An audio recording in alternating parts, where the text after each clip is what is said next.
तथागत भगवान गौतम बुद्ध, प्रियदर्शी राजा धम्माशोक, विश्वरत्न बोधिसत्व डॉक्टर बाबासाहेब आंबेडकर या महापुरुषांच्या विचार, स्मृती व कार्याला सर्वप्रथम विनम्र अभिवादन करतो। आजच्या या कार्यक्रमाला उपस्थित धम्मबंधू आणि भगिनी, त्याचप्रमाणे हा संपूर्ण कार्यक्रम धम्मसंहिता यूट्यूब चॅनलवरती पाहणाऱ्या सर्व प्रेक्षकांना सर्वप्रथम सप्रेम जय भीम, नमो बुद्धाय। कार्यक्रमाला सुरुवात करण्यापूर्वीच प्रथम सर्वांना एक विनंती करायची आहे की जुलै 2023 पासून हा आपण जो कार्यक्रम सुरू केलेला आहे, या कार्यक्रमाचे आजपर्यंत जवळजवळ आपण 128 व्हिडिओ धम्मसंहिता यूट्यूब चॅनलवरती लोड केलेले आहेत। ज्यांना आम्ही सुरू केलेला उपक्रम हा आवडत असेल, योग्य वाटत असेल, त्यांनी हा जो आमचा उपक्रम आहे त्या उपक्रमाला प्रेरणा देण्यासाठी धम्मसंहिता यूट्यूब चॅनलचे व्हिडिओ आहेत, हे आपले नातेवाईक, मित्रमंडळी आणि आपल्या डिव्हाइसमध्ये असणारे जे व्हॉट्सअप ग्रुप आहेत यावरती जास्तीत जास्त फॉरवर्ड करावे। त्याचप्रमाणे धम्मसंहिता यूट्यूब चॅनलला लाईक, शेअर आणि सबस्क्राईब करण्यासाठी एक आपलं धम्म कर्तव्य म्हणून आपण आमच्या या उपक्रमाला मदत करावी अशी सर्वप्रथम विनंती करतो। आणि आजचा हा जो आपला कार्यक्रम आहे, डॉक्टर बाबासाहेब आंबेडकर निर्मित द बुद्धा अँड हिज धम्मा या विषयाचं जे प्रबोधन पर्व आणि या प्रबोधन पर्वाचा दुसरा टप्पा म्हणजे या ग्रंथाची पूर्वपीठिका, आणि या पूर्वपीठिकेमध्ये आपण जवळजवळ आत्तापर्यंत 12 भाग केलेले आहेत आणि आजचा जो आपला आहे तो 13वा भाग आहे। या 13व्या भागाचा विषय जो आपला आहे तो बुद्ध वैज्ञानिक क्रांतीचे जनक आणि डॉक्टर आंबेडकर बुद्धाच्या वैज्ञानिक क्रांतीचे पुनरुज्जीवक अशा पद्धतीने आपला हा विषय आहे। हा जो विषय आहे ह्या विषयाचं शीर्षक पुरातत्व इतिहासकार डॉक्टर राजेंद्र प्रसाद, त्याचप्रमाणे डॉक्टर सुरेंद्र अज्ञात आणि डॉक्टर बाबासाहेब आंबेडकरांच्या ग्रंथातील संदर्भावरती किंवा ग्रंथातील मुद्द्यांच्यावरती आधारित असं आपलं हे आजचं जे शीर्षक आहे। याचा उद्देश आपला आहे की बुद्ध हे वैज्ञानिक क्रांतीचे जनक आहेत। प्रतीत्य समुत्पाद म्हणजे कार्यकारण भाव या बुद्धाच्या सिद्धांतावरती वैज्ञानिक क्रांती जगात झालेली आहे। डॉक्टर बाबासाहेब आंबेडकरांनी द बुद्धा अँड हिज धम्मा हा ग्रंथ 22 प्रतिज्ञा आणि संविधान यांच्या माध्यमातून बुद्धाच्या वैज्ञानिक क्रांतीला भारतात पुनरुज्जीवित केले आहे। डॉक्टर बाबासाहेब आंबेडकरांनी पुनरुज्जीवित केलेला धम्म हा विज्ञाननिष्ठ आहे, तो बुद्धाच्या वैज्ञानिक क्रांतीला पुनरुज्जीवित करणारा आहे, हे सिद्ध व स्पष्ट करण्याच्या उद्देशाने आम्ही हा विषय आजचा सादर करीत आहोत। या विषयातून आम्हाला काय संदेश द्यायचा आहे, तर या विषयातून आम्हाला हा स्पष्ट संदेश द्यायचा आहे की द बुद्धा अँड हिज धम्मा हा ग्रंथ बुद्धाच्या वैज्ञानिक क्रांतीच्या पुनरुज्जीवनाचा पवित्र असा दस्तऐवज आहे। त्यावर आधारित बौद्ध जीवन पद्धती म्हणजेच बौद्धांची आचारसंहिता निर्माण झाली पाहिजे। आणि हा विषय गेली 38 वर्ष आम्ही निरंतरपणे धम्मसंहिता या शीर्षकांतर्गत करीत आहोत। हा उद्देश साध्य करण्यासाठी अथवा संदेश देण्यासाठी आजचा विषय आम्ही सादर करीत आहोत। या विषयाचं म्हणजे तथागत भगवान गौतम बुद्ध हे वैज्ञानिक क्रांतीचे जनक आहेत आणि हीच तथागत भगवान बुद्धाची वैज्ञानिक क्रांती आहे। ती डॉक्टर बाबासाहेब आंबेडकरांनी 14 ऑक्टोबर 1956ला नागपूरला धम्माची दीक्षा घेतली आणि त्यानंतर बाबासाहेब आंबेडकरांनी द बुद्धा अँड हिज धम्मा हा जो ग्रंथ दिला, या ग्रंथाच्या माध्यमातून तथागतांची ही जी वैज्ञानिक क्रांती पुनरुज्जीवित केलेली आहे, त्या संपूर्ण विषय आपण सुरू करत असताना त्यामधला आपण पहिला जो मुद्दा घेणार आहे तो हा मुद्दा घेणार आहे की विज्ञान म्हणजे काय. कारण आपण म्हणतोय की तथागतांची जी वैज्ञानिक क्रांती आहे म्हणजे विज्ञानाशी संबंधित किंवा विज्ञानाचाच हा विषय आहे आणि संपूर्ण विषय त्या दृष्टिकोनातूनच स्पष्ट आपल्याला करायचा आहे. त्यामुळे विज्ञान म्हणजे काय, विज्ञानाचा अर्थ काय, विज्ञानाचं उद्दिष्ट काय, विज्ञानाचा संकल्प काय, विज्ञानाचं ध्येय काय, म्हणजे थोडक्यामध्ये आपल्याला विषय सुरू करत असताना विज्ञान या शब्दाचा का विज्ञान या संकल्पनेचा अर्थ समजावून घेण्याची आवश्यकता आहे. हा अर्थ समजावून घेत असताना आपण शोध या शब्दाचा अर्थ समजून घेतला पाहिजे आणि सृष्टी किंवा विश्व या शब्दाचा अर्थ समजून घेतला पाहिजे. जे शोध या अर्थाचा शब्द यासाठी समजून घेतला पाहिजे की जगामध्ये विज्ञानाची किंवा वैज्ञानिक क्रांती झाली आणि जेवढे शोध लागलेले आहेत ह्याला काय आपण म्हणतो, शोध म्हणतो. मला जे समजावून सांगायचं ते या दृष्टिकोनातून सांगायचंय की या सृष्टीमध्ये किंवा या विश्वामध्ये या निसर्गामध्ये ज्या गोष्टी आहेत त्या शोधून काढलेल्या आहेत. म्हणजे सृष्टीमध्ये या गोष्टी कुठे नाही कुठेतरी कुठल्या तरी रूपामध्ये कशा नाही कशा तरी पद्धतीमध्ये किंवा अवस्थेमध्ये त्या आहेत, त्या शोधून काढण्याचं काम केलेलं आहे आणि त्या शोधून काढल्यानंतर जी क्रांती झालेली आहे त्याला आपण काय म्हटलेलं आहे की विज्ञानाची क्रांती झालेली आहे किंवा वैज्ञानिक क्रांती झालेली आहे. यामध्ये दुसरा एक प्रश्न मी असा निर्माण केलेला आहे की प्रश्न आणि उत्तर हे दोन शब्द आहेत. प्रश्न आणि उत्तर या दोघांमध्ये प्रश्न आणि उत्तर ह्या जर दोघांचा जर क्रम लावायचा असेल तर आपल्याला प्रश्न अगोदर की उत्तर अगोदर असा मी प्रश्न अनेक ठिकाणी माझ्या लेक्चर्समध्ये निर्माण करतो आणि त्याचं स्पष्टीकरण देण्याचा प्रयत्न करतो. का स्पष्टीकरण देण्याचा प्रयत्न करतो की जगातील कुठलीही गोष्ट तुम्हाला करायची असेल तर त्याच्यातली पहिली गोष्ट कुठली, कारण सुरुवात कुठून करायची किंवा पहिली गोष्ट काय हे समजून घेतलं पाहिजे. प्रश्न आणि उत्तर याच्यामध्ये पहिलं काय असेल, उत्तर आहे की प्रश्न आहे, तर याचं उत्तर आहे. म्हणजे अनेक लोक सांगतात अगोदर प्रश्न आहे प्रश्न आणि उत्तर, तर तसं नाही. याचं उत्तर आहे की प्रश्न आणि उत्तर या दोन शब्दांचा जर क्रम लावायचा असेल तर अगोदर उत्तर आहे आणि नंतर प्रश्न आहे. आता याचं स्पष्टीकरण द्यायचं असेल तर आपल्याला एकदम थोडक्यामध्ये स्पष्टीकरण देता येईल की आपण जो पहिलीपासून शाळेमध्ये जातो, शाळेमध्ये गेल्यानंतर प्रत्येक विषयाचा जो धडा शिकतो त्या धड्यामध्ये संपूर्ण धडा शिकवल्यानंतर धड्याच्या शेवटी काय असतात, प्रश्न असतात. म्हणजे धड्याच्या शेवटी जी प्रश्न दिलेले आहेत त्याची उत्तरं आपल्याला अगोदर समजावून सांगितली जातात आणि त्यानंतरच त्याच्यावरती आपल्याला प्रश्न विचारला जातो. म्हणजे काय झालं की प्रश्न कशाला विचारले जातात की या ठिकाणी तुम्हाला जे समजावून सांगितलेलं आहे त्याच्यातलं तुम्हाला कितपत समजलं, तुम्हाला कितपत लक्षात आलं, त्याच्यातलं तुम्हाला कितपत गवसलं, तुम्हाला कितपत सापडलेलं आहे किंवा किंबहुना तुम्हाला उत्तर समजलेलं आहे की नाही, कळलेलं आहे की नाही, याच्यासाठी प्रश्न निर्माण करावे लागतात. म्हणजे जे प्रश्न निर्माण आपण करतो किंवा ज्या समस्या निर्माण झालेल्या असतात जीवनामध्ये किंवा सृष्टीमध्ये त्याची उत्तरं या सृष्टीमध्ये कुठे नाही कुठेतरी असतात. ती आपल्याला जोपर्यंत सापडत नाही तोपर्यंत काय असतो, तो प्रश्न असतो. त्यामुळे हे एक जनरल मी तुम्हाला उदाहरण सांगितलं की प्रश्न आणि उत्तराच्या मध्ये अगोदर प्रश्न असतात. समस्या आणि उपाय म्हटलं तर उपाय हे कुठे नाही कुठेतरी आहेत. आपल्याला जी समस्या निर्माण झालेली आहे कारण आपण त्याच्यावरती उपाय आपल्याला माहीत नाही किंवा आपण केलेला नाही, आपण त्या तज्ज्ञाकडे डॉक्टरकडे कोणाकडे तर गेलं पाहिजे त्याच्यावरती ते उपाय आपल्याला सांगतील, पण आपल्याला माहीत नाही म्हणून काय झालेली आहे, ती समस्या झालेली आहे. आता अर्थशास्त्रीय भाषेमध्ये जर याचं जर सांगायचं असेल, हे व्यवहारात किंवा हे जनरल आपल्याला समजण्यासाठी मी तुम्हाला सांगितलं, पण अर्थशास्त्रीय भाषेमध्ये जर याचं स्पष्टीकरण आपल्याला करायचं असेल तर विज्ञानाचा अर्थ असा आहे की विश्वातील घटना व घडामोडी यांचे बुद्धिनिष्ठ कार्यकारणाधिष्ठित असे आकलन होण्यासाठी मानवाने केलेल्या क्रिया व त्याचे फलित म्हणजे विज्ञान आहे.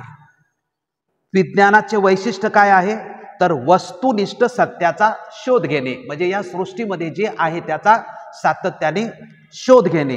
विज्ञानाची सिद्धता काय आहे तर विज्ञान हे महान व्यक्तीवरही विश्वास ठेवत नाही, कारण विज्ञान हे निरीक्षण करतं, प्रयोग करतं आणि त्याच्यातून गोष्टी काय करतं, सिद्ध करत असतं. विज्ञानाची साधने म्हणजे काय की प्रयोगशाळा, निरीक्षण आणि त्यातून जे निर्माण झालं किंवा या निरीक्षणातून, या प्रयोग, या चिकित्सेतून जे निर्माण झालं, जी क्रांती झाली, ती क्रांती आपण वर्तमान काळामध्ये की बघतो की संगणक निर्माण झाले, रोबो निर्माण झाले, कार निर्माण झाल्या, टीव्ही निर्माण झाले, मोबाईल निर्माण झालं, इंटरनेट निर्माण झालं. म्हणजे आपल्या अवतीभोवती जी प्रगती झालेली आहे ही संपूर्ण प्रगती कशाची आहे? ही संपूर्ण जी प्रगती आहे ही संपूर्ण वैज्ञानिक क्रांती आहे किंवा ही विज्ञानाची क्रांती आहे. या विज्ञानाच्या क्रांतीचं विज्ञानाचं कार्य काय आहे? तर सृष्टीतील संगती जाणणे, तिचे रहस्य उलगडणे, सृष्टीतील घटकांचा व घटनांचा अर्थ लावून त्याच्यामध्ये नियम सापडतात. म्हणजे सृष्टीमध्ये ज्या घटना आहेत त्याचे नेमके नियम काय आहेत हे शोधण्याचा प्रयत्न केलेला जातो. म्हणजे निसर्गाचे नियम हे तथागत भगवान गौतम बुद्ध जे म्हणतात ते शोधण्याचा, म्हणजे या सृष्टीमध्ये या सृष्टीचे नियम काय आहेत. आपण नेहमी सातत्याने मी माझ्या कार्यक्रमामध्ये किंवा लेक्चरमध्ये सांगतो की ही जी सृष्टी आहे, आचारसंहिता समजावून सांगताना, ह्या सृष्टीतील प्रत्येक गोष्ट जी आहे ते नियमाने चालत असते. त्यामुळे सृष्टीतील नियम जे आहेत त्या नियमांचा अभ्यास करणं हे विज्ञानाचं काम आहे. विज्ञानाचं ध्येय काय आहे? तर काय केले असता काय होईल हे समजून घेण्याची आवश्यकता असते. विज्ञान हे शारीरिक आणि मानसिक आजारावरती सुद्धा उपाययोजना करीत असतं. त्यामुळे थोडक्यात मी तुमच्या समोर काय विषय ठेवला की आपल्याला आपला जो विषय स्पष्ट करण्यासाठी जो पहिला मुद्दा ठेवला की म्हणजे विज्ञान नेमकं काय आणि विज्ञानाची क्रांती आणि विज्ञानाच्या क्रांतीतून या संपूर्ण जगाला जे काय फायदे झालेले आहेत ते संक्षिप्त स्वरूपात आपला विषय सुरू होताना तुमच्या पुढे ठेवलेला आहे.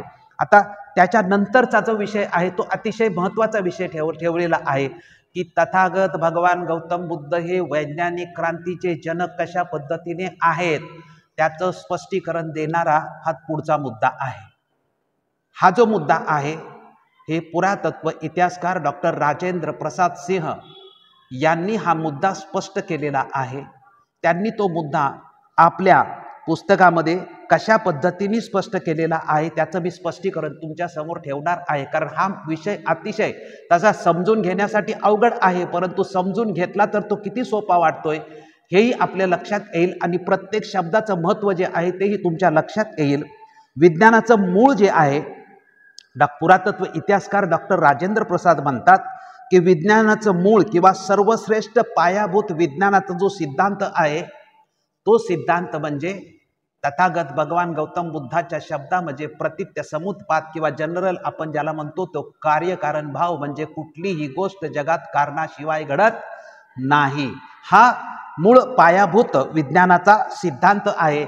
या सिद्धांताचा जगात सर्वप्रथम शोध कधी लागला तर या सिद्धांताचा जगात सर्वप्रथम शोध जो आहे तो 2550 वर्षापूर्वी इसवी सन पूर्व 528 मध्ये या कार्यकारण भावाचा शोध लागलेला आहे. हे 528 म्हणजे मी कशा पद्धतीने सांगितलं तर तथागत भगवान गौतम बुद्ध म्हणजे सिद्धार्थाचा जो जन्म आहे तो 563 आणि 35व्या वर्षी ज्ञानप्राप्ती झाली आणि हा सिद्धांत सापडला ती 35 वर्ष वजा केली तर 528. म्हणून म्हटलं की हा जो प्रतित्य समुत्पाद किंवा कार्यकारण भाव आहे याचा जो सिद्धांताचा शोध इसवी सन पूर्व 588 मध्ये 528 मध्ये लागलेला आहे. संशोधक कोण आहेत या सिद्धांताचे तर या सिद्धांताचे संशोधक तथागत भगवान गौतम बुद्ध आहेत.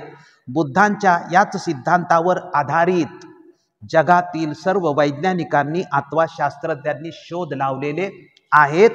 म्हणून बुद्ध हे वैज्ञानिकांचेही वैज्ञानिक आहेत असं पुरातत्व इतिहासकार डॉक्टर राजेंद्र प्रसाद सिंह यांनी आपल्या ग्रंथामध्ये याचं स्पष्ट केलेलं आहे आणि याचं स्पष्टीकरण सुद्धा त्यांनी दिलेलं आहे. त्यांचा ग्रंथ जो आहे तो हिंदीत आहे, त्याचं मी तुम्हाला अगोदर मराठीमध्ये सारांश सांगतो आणि त्यांच्या शब्दामध्ये तुम्हाला जसंच्या तसं समजावून सांगतो. कारण तथागत भगवान गौतम बुद्ध हे वैज्ञानिक क्रांतीचे जनक आहेत म्हटलं की हा विषय अनेक लोकांना त्याचा विरोधाचा वाटतो किंवा मुद्दामून विरोधासाठी विरोध पण केला जातो, परंतु वस्तुस्थिती आपण या ठिकाणी स्पष्ट करणार आहोत.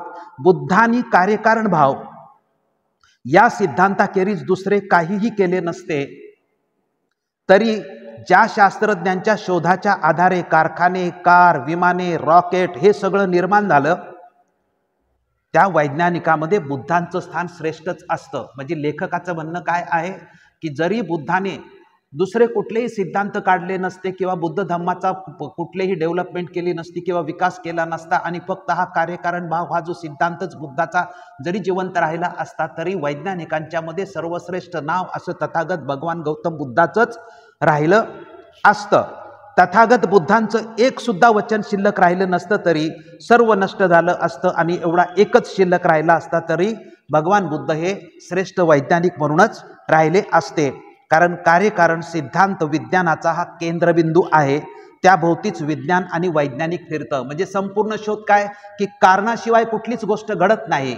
त्यामुळे कारणाशिवाय कुठलीच गोष्ट घडत नाही याचं स्पष्टीकरण दिलं की आपल्या संपूर्ण लक्षात येतं. पण जगातले सगळे सिद्धांत कारण आहे आणि त्या कारणाचं काय उपाय आहे हे सर्वात प्रथम कोणी सांगितलं तर ते तथागत भगवान गौतम बुद्धांनी सांगितलं. आता जे डॉक्टर राजेंद्र प्रसाद पुरातत्व इतिहासकार याचं स्पष्टीकरण देतात ते हिंदीमध्ये आहे, त्यांचं जशीच्या तसं, परंतु त्यांच्या प्रत्येक शब्दात किती वजन आहे तेही आपण लक्षात घ्या.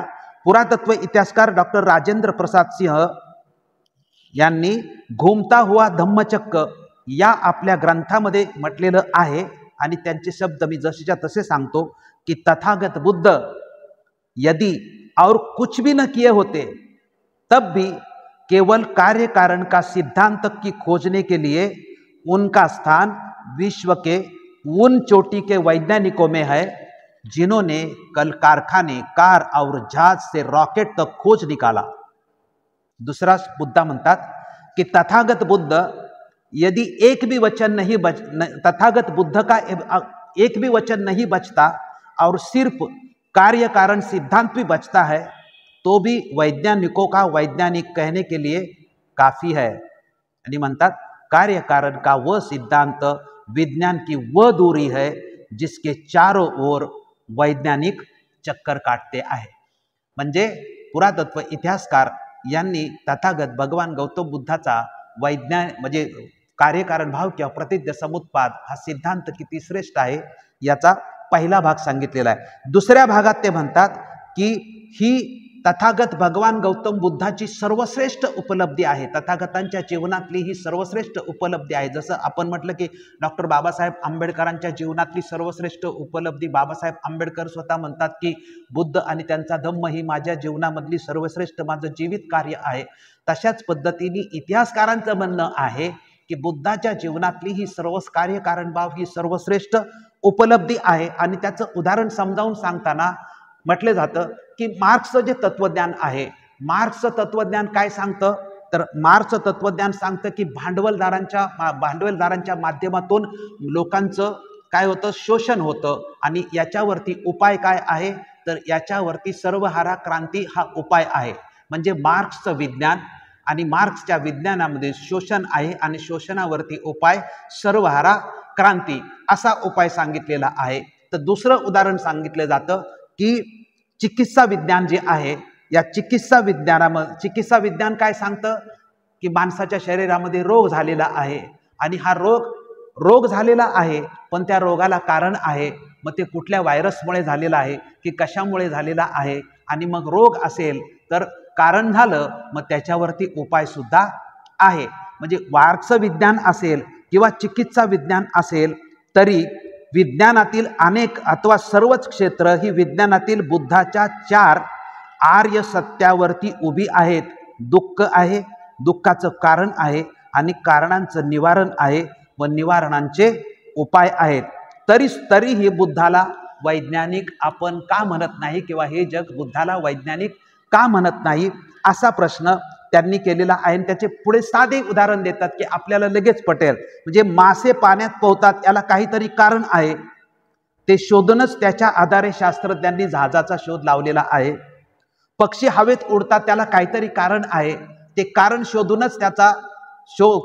शोधूनच विमान निर्माण केलं गेलेलं आहे. वाफेने पाण्याचं भांडं उडतं त्याचं काहीतरी कारण आहे, ते कारण शोधूनच वाफेच्या इंजिनाचा शोध लागलेला आहे. एखादी वस्तू वरून खाली पडते याला काहीतरी कारण आहे आणि त्या कारणावरूनच न्यूटनने गुरुत्वाकर्षणाचा सिद्धांत या जगाला दिलेला आहे. म्हणून पुरातत्व इतिहासकार आपल्या शब्दामध्ये हे अधिकृतपणे कशा पद्धतीने स्पष्ट करतात ते मी तुम्हाला वाचून दाखवतो, कारण किती शब्द महत्त्वाचे आहेत तेही लक्षात घ्या। मार्क्स विज्ञान कहता है कि सर्वहारा समाज में गरीबी है, गरीबी का कारण है पूंजीपतियों का शोषण, कारण है तो निवारण है और विशेषण से निवारण का रास्ता सर्वहारा क्रांति है। दूसरा, चिकित्सा विज्ञान कहता है कि शरीर में रोग है, रोग का कारण है बैक्टीरिया, वायरस, चाहे जो भी कारण हो, तो निवारण है तो कारण है तो निवारण है और रोग से निवारण का रास्ता चिकित्सा है। मार्क्स का विज्ञान या चिकित्सा विज्ञान या विज्ञान के अनेक क्षेत्र बुद्ध के 4 आर्य सत्य के मूल ढांचे पर खड़े हैं। दुख है, दुख के कारण है तो निवारण है और निवारण के रास्ते हैं। फिर भी बुद्ध को वैज्ञानिक क्यों नहीं कहते लोग? मछली यदि जल में तैरती है तो उसका कारण है, उसी कारण को खोजकर वैज्ञानिकों ने जलयान बनाया है। पक्षी यदि हवा में उड़ता है तो उसका कारण है, उसी कारण को खोजकर वैज्ञानिकों ने हवाई जहाज बनवाया है। भाप से यदि बर्तन का ढक्कन ऊपर उठता है तो उसका भी कारण है, उसी कारण को खोजकर वैज्ञानिकों ने भाप से इंजन बनाया है। कोई वस्तु नीचे की ओर गिरती है तो उसका भी कारण है, उसी कारण को खोजकर न्यूटन ने गुरुत्वाकर्षण का सिद्धांत दिया है। कार्य कारण का सिद्धांत विज्ञान की सर्वश्रेष्ठ उपलब्धि तथागत भगवान गौतम बुद्ध की है। म्हणजे वैज्ञानिक क्रांतीचा जो पाया आहे, तो पायाचा जो सिद्धांत आहे तो तथागत भगवान गौतम बुद्धांनी 2500 वर्षापूर्वी सांगितलेला आहे आणि ही वैज्ञानिक क्रांती 15व्या शतकामध्ये होते। त्यामुळे हा सिद्धांत प्रत्यक्षामध्ये कधी येतो हेही आपण लक्षात घेतलं पाहिजे। पुढचा जो मुद्दा सांगतात की ज्ञानाच्या दुनियेमध्ये बुद्ध हे सर्वश्रेष्ठ आहेत। ज्ञान की दुनिया में बुद्ध बेमिसाल, बेमिसाल हा शब्द बघा किती मस्त वाटतो आणि पॉझिटिव्ह वाटतो की ज्ञानाच्या क्षेत्रामध्ये बुद्ध हे बेमिसाल आहेत।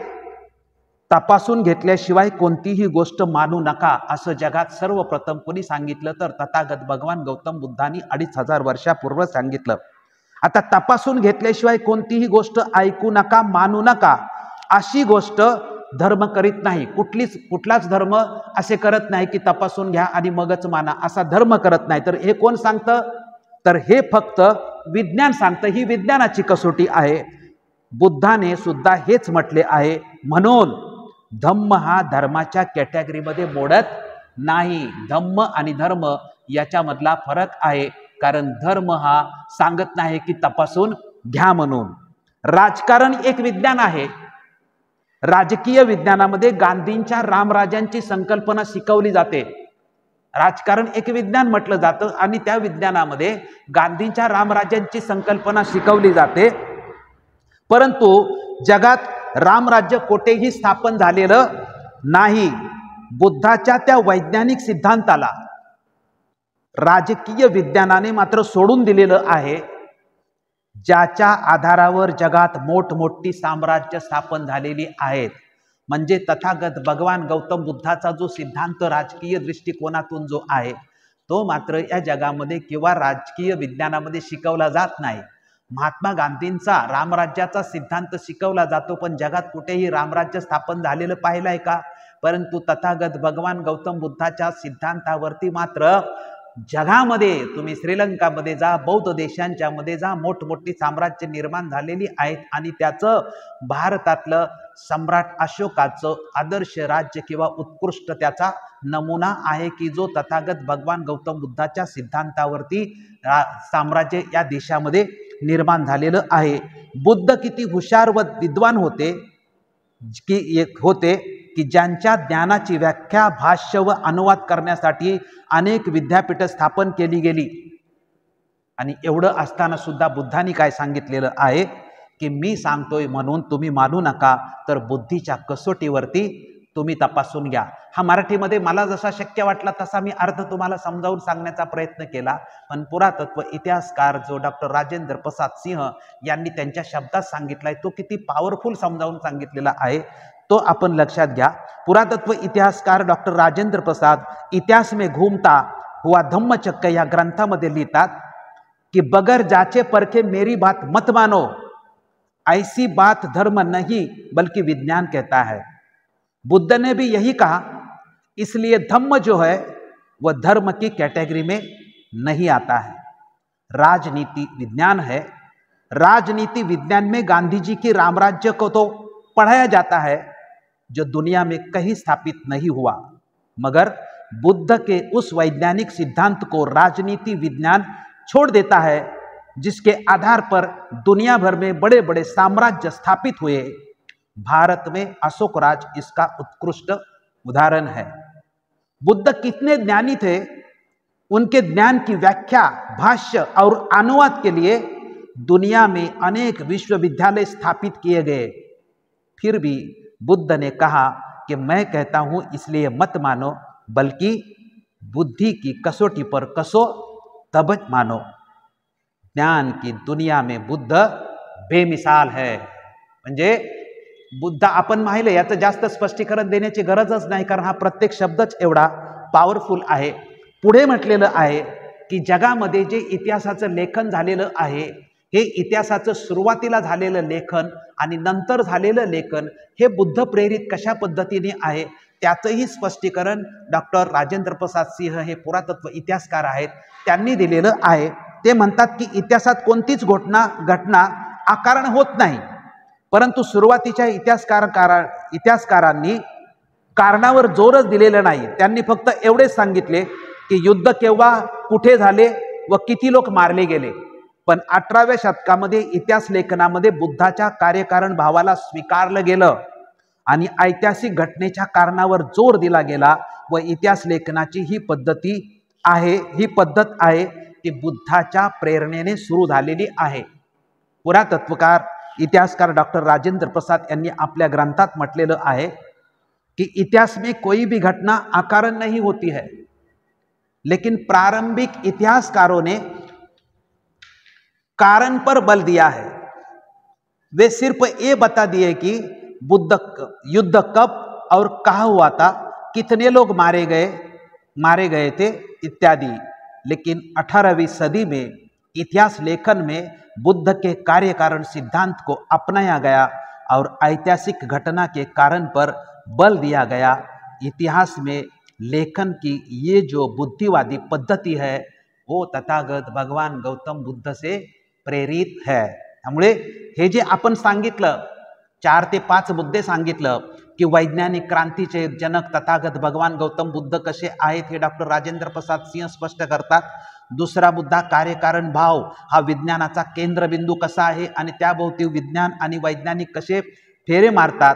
तिसरा मुद्दा सांगितला की आपण कार्यकारण भाव ही बुद्धाची सर्वश्रेष्ठ उपलब्धी आहे. चौथा मुद्दा सांगितला की दुनिया में बुद्ध ज्ञानाच्या बाबतीत सर्वश्रेष्ठ आहेत, बेमिसाल आहेत आणि 18व्या शतकानंतरच्या इतिहास लेखनाची पद्धती ही बुद्धाच्या कार्यकारण भावावरती प्रेरित झालेली आहेत.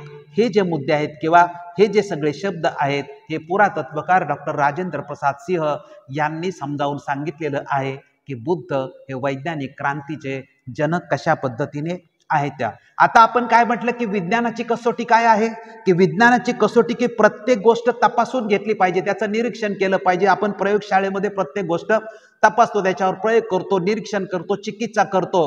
म्हणजे हाच सिद्धांत तथागत भगवान गौतम बुद्धांनी आपल्या धम्मामध्ये सांगितलेला आहे आणि भगवान गौतम बुद्धाच्या धम्माचा हा केंद्रबिंदू सिद्धांत समजला जातो की कालामांना जे 23 सुत्तामध्ये तथागत भगवान गौतम बुद्धांनी हा सिद्धांत सांगितलेला आहे.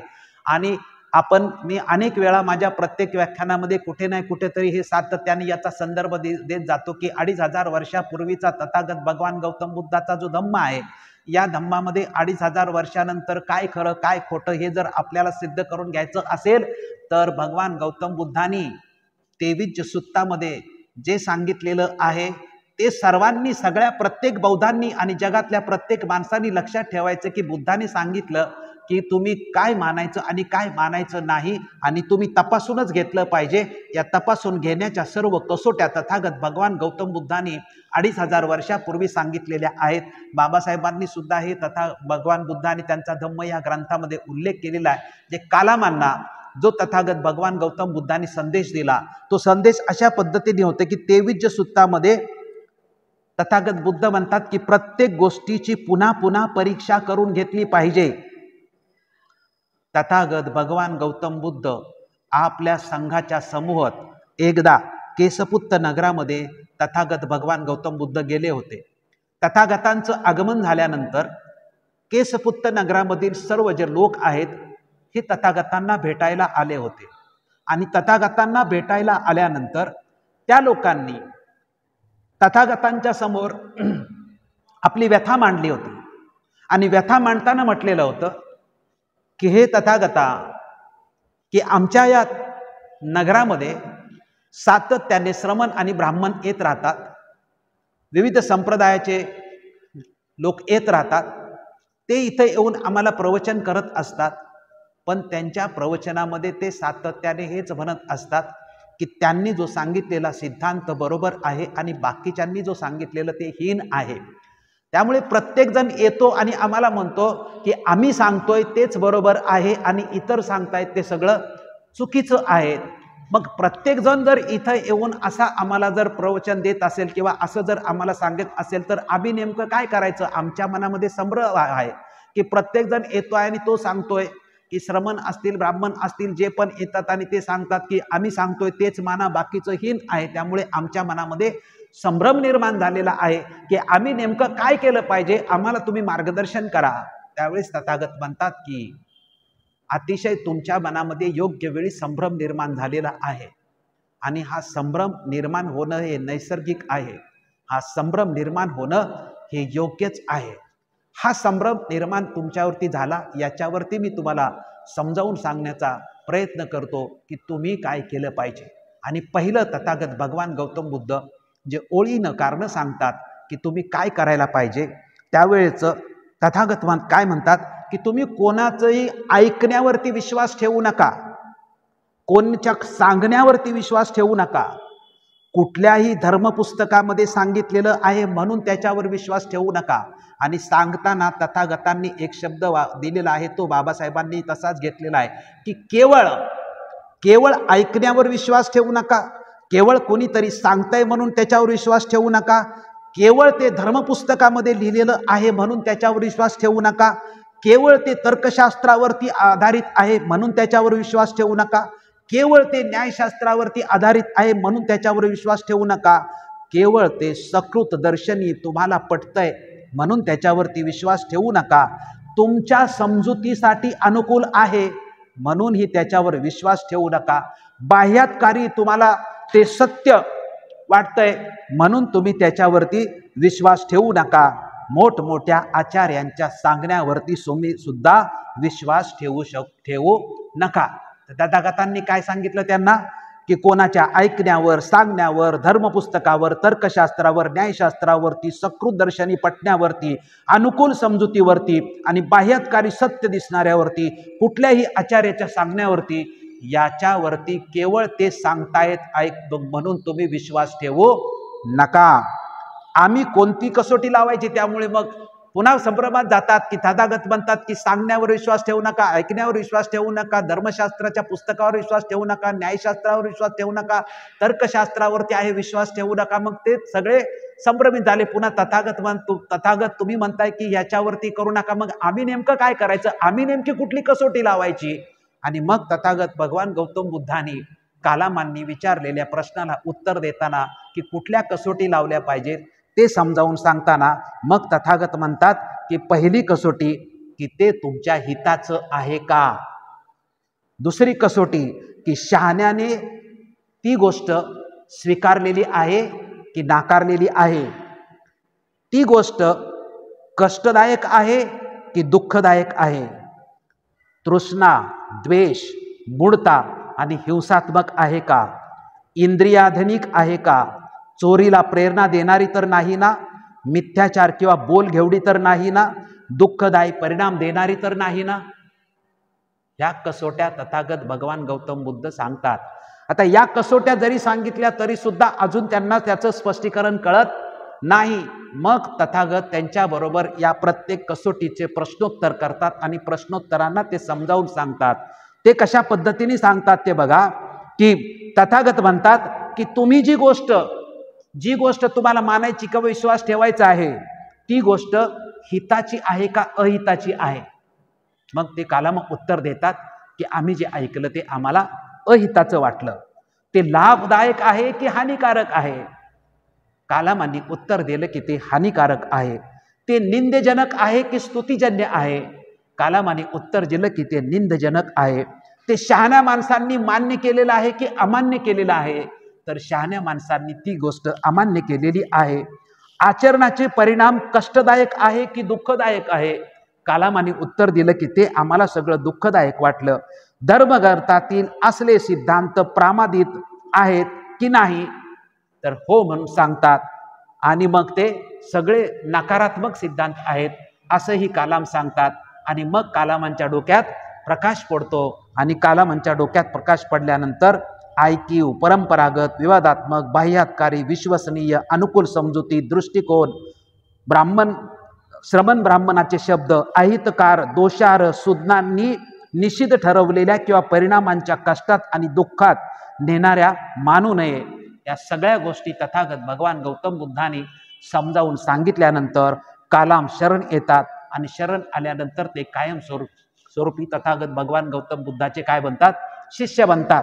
ही गोष्ट आपल्या जनरल भाषेमध्ये समजावून सांगायची असेल तर काय समजावून सांगायची, की म्हणजे तर्कसंगत, बुद्धिसंगत, विज्ञानवादी आणि लोककल्याणकारी, हे जे डॉक्टर बाबासाहेब आंबेडकरांनी कसोट्या सांगितल्या थोडक्यामध्ये, की ते तर्कावरती आहे का, बुद्धीवरती आहे का, विवेकावरती आहे का, लोककल्याणकारी आहे का, तर स्वीकारचं. हे जे कालामांना सांगितलेलं 23 सूक्त आहे हे भगवान गौतम बुद्धाच्या धम्मातील केंद्रीय किंवा अतिशय महत्त्वाचं आहे की योग्य. जर बुद्धाच्या नावाने जे सांगितलं जातं ते योग्य की अयोग्य हे जर तपासायचं असेल तर ते कलाम सुत्तामध्ये किंवा 23 सुत्तामध्ये आपण ते समजावून घेतलं पाहिजे. त्यामुळे तिसरा जो मुद्दा मी तुम्हाला सांगितला की विज्ञानाच्या दृष्टिकोनातून तथागत भगवान गौतम बुद्धांनी सांगितलं की प्रत्येक गोष्टीची परीक्षा आणि पुन्हा पुन्हा परीक्षा झाली पाहिजे. हे कशामध्ये सांगितलेलं आहे 2500 वर्षापूर्वी, तर 23 सुत्तामध्ये कालामांना संदेश देताना किंवा कालामांच्या प्रश्नांना उत्तर देताना तथागत भगवान गौतम बुद्धांनी सांगितलेलं आहे. आता मी तुमच्या समोर याच्या पुढचा जो सिद्धांत ठेवणार आहे तो नाम रूपाचा सिद्धांत ठेवणार आहे. नाम आणि रूप हे तथागत भगवान गौतम बुद्धाने जो सिद्धांत सांगितलेला आहे त्या सिद्धांताचं मी तुम्हाला स्पष्टीकरण करणार आहे. तसं हे स्पष्टीकरण करणं किंवा लोकांच्या डोक्यामध्ये जाणं, तसं नाम म्हणजे काय, रूप म्हणजे काय असं लोकांच्या डोक्यामध्ये जायला तसं अवघड असतं. पण जनरल भाषेमध्ये मी कुठेही कार्यक्रम करताना अनेक वेळा एक प्रोग्राम करायचो, तो म्हणजे की माणसाचं हे जे धड आहे म्हणजे आपलं हे शरीर आहे, हे शरीर 2 भागामध्ये आहे, एक डोकं आणि पोट असं मी म्हटलेलं. मी हा मुद्दा समजावून सांगताना माझ्या कार्यक्रमामध्ये मी सातत्याने असं म्हणत असतो की पोट म्हणजे अन्न वस्त्र निवारा आणि डोकं म्हणजे ज्ञान, विचार, अध्यात्म किंवा तत्वज्ञान असं आहे. की डोकं आणि पोट, डोकं हे कशाचं प्रतीक आहे तर ज्ञानाचं प्रतीक आहे, विज्ञानाचं प्रतीक आहे, तत्वज्ञानाचं प्रतीक आहे. पोट हे कशाचं प्रतीक आहे तर अन्न वस्त्र निवाऱ्याचं प्रतीक आहे. म्हणजे संपूर्ण आपलं शरीर आहे आणि डोकं आणि पोट हे मिळून बनलेलं आहे. आता हे डोकं आणि पोट हे दोन्हींचीही माणसाच्या म्हणजे ह्या शरीराला जिवंत राहण्यासाठी पोटाचीही गरज आहे आणि डोक्याचीही गरज आहे. आता बघा की हे शरीर, प्रत्येकाचं शरीर जर जिवंत ठेवायचं असेल तर त्याला डोक्याची पण गरज आहे आणि पोटाची पण गरज आहे. डोक्याला आपण काय म्हणतोय तर डोकं म्हणजे ज्ञान, विज्ञान, तत्वज्ञान, विचार आणि पोट म्हणजे अन्न वस्त्र निवारा. आता डोकं आणि पोट या दोन्हींचीही आपल्याला जिवंत राहण्याची आवश्यकता आहे. या दोन्हीपैकी एक नसेल तर हे धड जिवंत राहू शकत नाही. परंतु प्रश्न असा आहे की पोटाची आणि डोक्याची दोन्हींचीही शरीर जिवंत ठेवण्याची आवश्यकता आहे. परंतु ह्या दोन्हीही गोष्टी पोट आणि डोकं एकाच वेळी कार्यरत राहत नाही, तर दोन्हीपैकी एक प्रथम सुरुवात होते आणि दुसऱ्याची नंतर सुरुवात होते। तर याच्यावरती माझा प्रश्न असा मी सातत्याने विचारत असतो की डोकं आणि पोट ही दोन्हींचीही माणसाचं शरीर जिवंत ठेवण्यासाठी आवश्यकता आहे, परंतु दोन्हीही एकाच वेळी कार्यरत नसतात। एकाचं कार्य संपलं की दुसऱ्याचं कार्य सुरू होतं। तर प्रथम काय, प्रथम डोकं की प्रथम पोट? आणि याच्यावरती जर आपण चर्चा घडून आणली तर मी कमीत कमी 2 ते 3 तास सगळ्या बॅचमध्ये चर्चा करतो। म्हणजे काही लोक सांगतात की प्रथम डोकं असलं पाहिजे, तर काही लोक सांगतात की प्रथम पोट असलं पाहिजे। आता पोट म्हटलं काय, अन्न वस्त्र निवारा प्रथम असला पाहिजे, तर काही म्हणतात की विचार प्रथम असले पाहिजे, तत्वज्ञान प्रथम असलं पाहिजे। आणि याच्यावरती प्रत्येकाला पाहिजे तेवढं स्पष्टीकरण देता येईल आणि त्या दोन्ही बाजूनी स्पष्टीकरण आल्यानंतर त्याचं उत्तर जे मी देतो शेवटी, ते उत्तर असं आहे की डोकं आणि पोट या दोन्हींचीही गरज आहे, दोन्हीशिवाय जिवंत राहू शकत नाही, परंतु दोन्ही एकाच वेळी कार्यरत नसतं।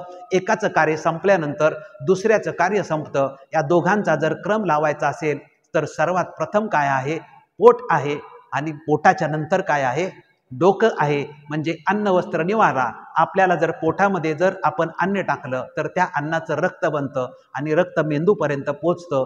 मेंदूला जोपर्यंत रक्त मिळत नाही तोपर्यंत मेंदू आपलं कार्य करू शकत नाही। त्यामुळे अगोदर काय आहे, पोट आहे।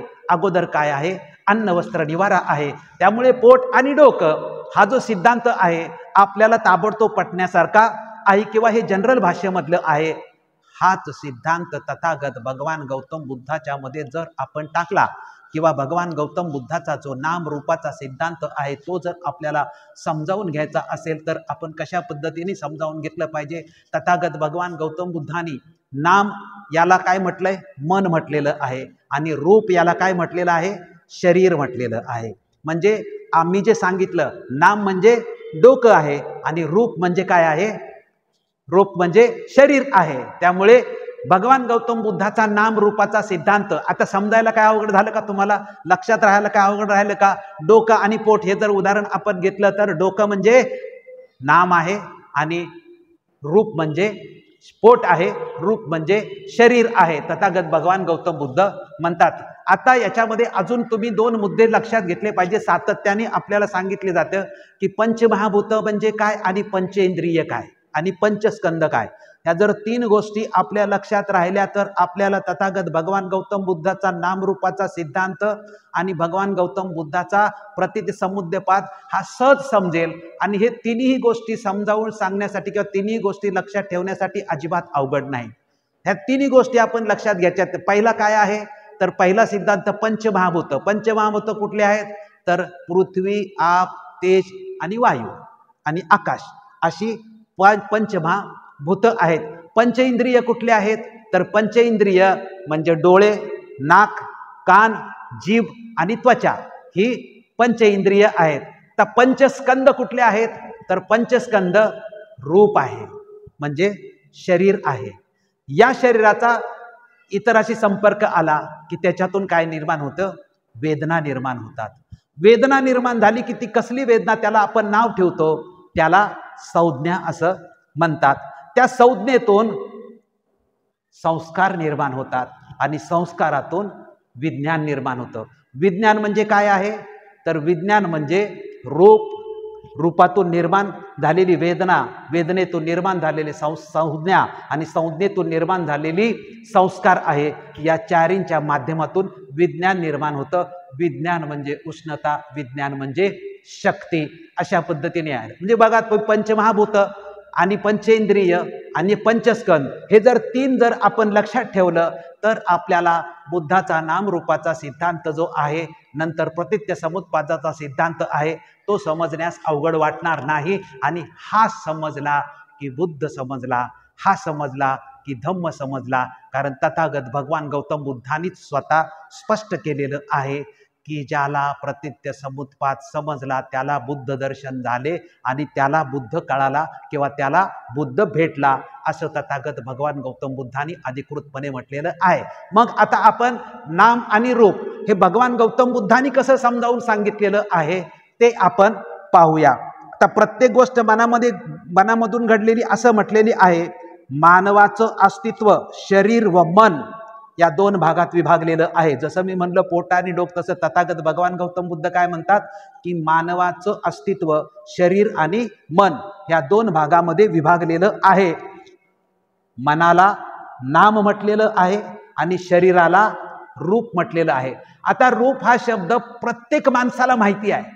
रूप हा शब्द प्रत्येक माणसाला माहिती आहे आणि प्रत्येक माणूस कसं रूप दिसतंय तुझं, कसं रूपडं दिसतंय तुझं, लय रूपवान आहेत, किंवा आपण म्हणतो रूपाची खाणं ती गाणं वगैरे आहे.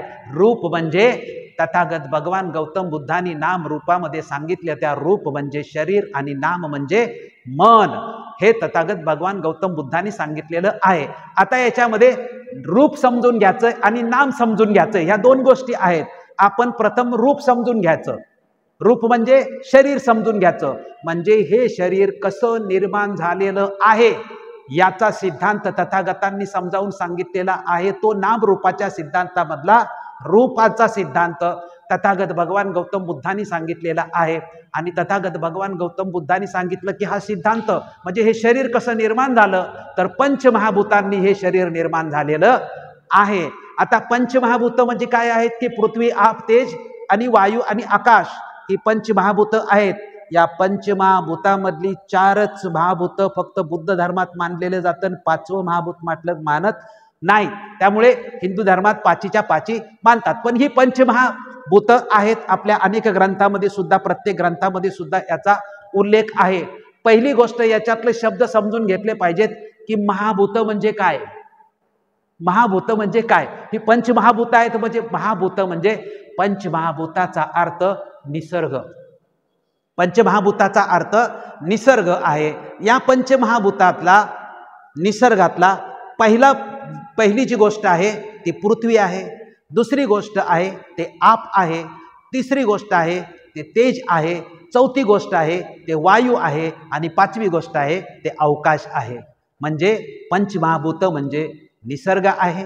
या निसर्गामधला पृथ्वी म्हणजे जड, कठीण असं जे आहे ते म्हणजे डोंगर किंवा दर्या, डोंगर, दगड, लोखंड अशी ज्या गोष्टी आहेत या पृथ्वीवरच्या त्याला पृथ्वी असं म्हटलेलं आहे. आप कशाला म्हटलेलं आहे, तर आप म्हणजे पाणी, म्हणजे नद्या किंवा पाऊस किंवा हिमवृष्टी जे होतं या पृथ्वीवरती जे पाणी आहे किंवा समुद्र आहे त्याला पाण्याला आप असं म्हटलेलं आहे. तेज कशाला म्हटलेलं आहे, तर तेज हे उष्णतेला म्हटलेलं आहे.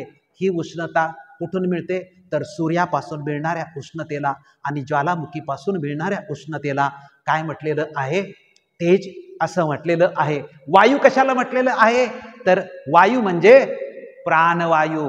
या निसर्गामध्ये जो प्राणवायू आहे त्या प्राणवायूच्या आधारावरती निसर्गातला प्रत्येक सजीव जिवंत राहतो. प्राणवायूशिवाय कोणीही जिवंत राहू शकत नाही. आणि 5वं जे आहे अवकाश आहे. म्हणजे हे जे संपूर्ण व्यापलेली जी जागा आहे किंवा हे सगळं आहे हे अवकाश आहे. म्हणजे पंचमहाभूत, निसर्ग, निसर्गातली ही पंचमहाभूत, या पंचमहाभूताचा एक प्रकारे तो निसर्ग निर्माण झालेला आहे. आता या पंचमहाभूतांनी आपलं काय बनलेलं आहे, शरीर बनलेलं आहे असं तथागत बघतात. आता निसर्गातला पृथ्वी हा पहिला धातू आहे, तर तो दगड आहे, लोखंड आहे, खाणी आहेत किंवा डोंगर आहेत किंवा मोठमोठे पर्वत आहे. या कठीण गोष्टीला पृथ्वी असं म्हटलेलं आहे. मग शरीरामध्ये पृथ्वी काय आहे, तर शरीरामध्ये जे पृथ्वी आहे ते काय आहे, तर आपले हाडं, आपलं मांस, आपलं नख आणि आपले केस, याला काय म्हटलेलं आहे, पृथ्वी असं म्हटलेलं आहे. दुसरी गोष्ट, या शरीरामध्ये आप काय आहे, तर या शरीरामध्ये जे पाणी आहे त्या पाण्याला आप असं म्हटलेलं आहे. तिसरी गोष्ट काय म्हटलेलं आहे, पृथ्वी, आप, तेज. तेज म्हणजे उष्णता, म्हणजे माणसाच्या शरीरामध्ये विशिष्ट असं तापमान असतं त्याला उष्णता असं म्हटलेलं आहे.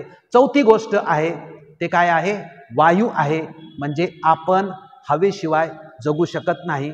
1 मिनिट किंवा 1 सेकंद जरी आपल्या शरीरामध्ये जर आपली हवा गेली नाही तर मात्र आपलं हे शरीर जगू शकत नाही. आणि अवकाश कशाला म्हटलेलं आहे, की हा जो पूर्णपणे अवकाशाचा भाग आहे, या अवकाशाच्या भागामध्ये आपल्या प्रत्येकाच्या शरीराने जेवढी जागा व्यापलेली आहे त्याला आपण काय म्हटलेलं आहे, अवकाश असं म्हटलेलं आहे. त्यामुळे तथागत भगवान गौतम बुद्धाचा जो नामरूपाचा सिद्धांत आहे त्याच्यातलं रूप म्हणजे शरीर, आणि शरीर हे पंचमहाभूतांनी बनवलेले आहे. निसर्गाची पंचमहाभूतं मी तुम्हाला सांगितली आणि त्याच्यातूनच शरीराची पंचमहाभूतं मी तुम्हाला सांगितली.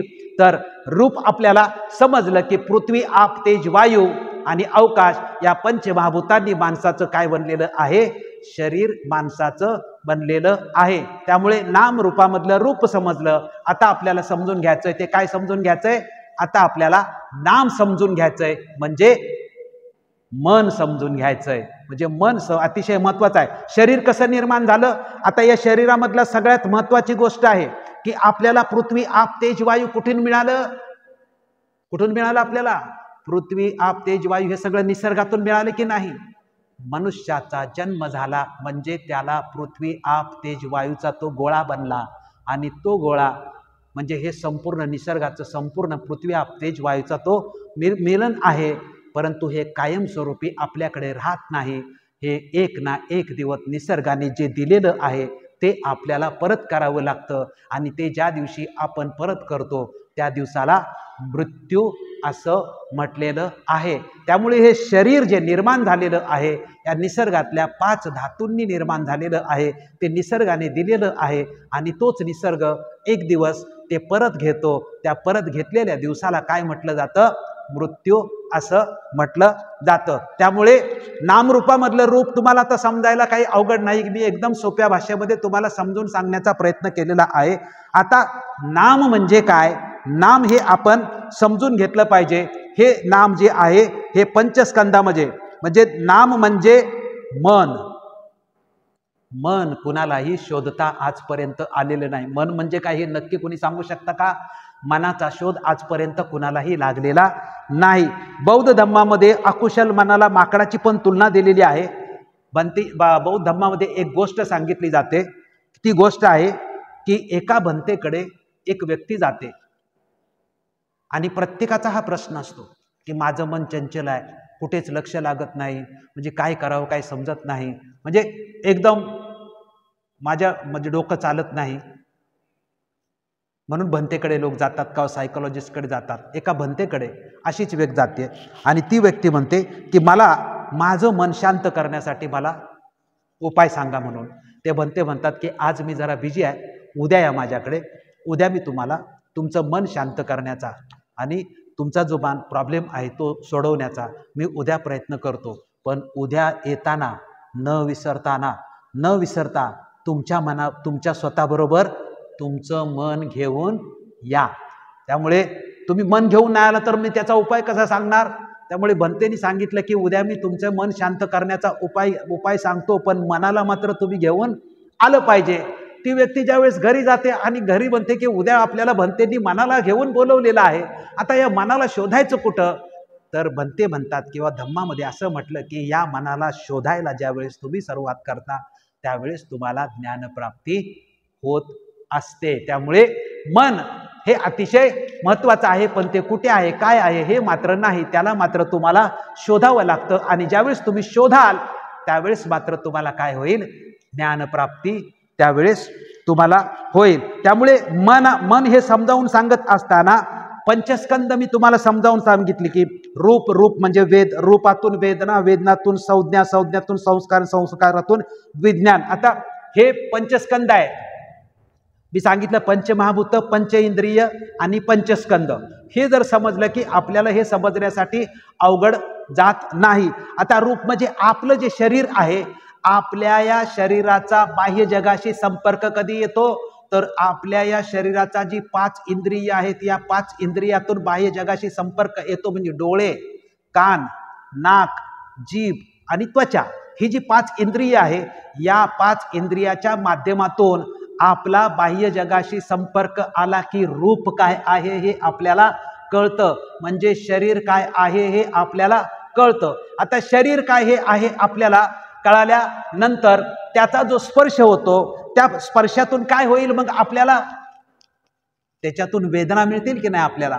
त्या वेदना चांगल्या असतील किंवा वाईट असतील किंवा चांगल्या वाईट म्हणजे दुःखकारक असतील सुखकारक असतील किंवा दुःखकारक सुखदायक दोन्हीपैकी पण नसतील, पण कुठल्या नाही कुठल्या तरी तुम्हाला वेदना ह्या असणारच आहेत. त्यामुळे ह्या वेदना झाल्या तर मला कसल्या वेदना झाल्या याला तुम्हाला नाव ठेवावं लागेल की नाही. ते जे आपण नाव ठेवतो त्याला काय म्हणतात, संज्ञा असं म्हणतात.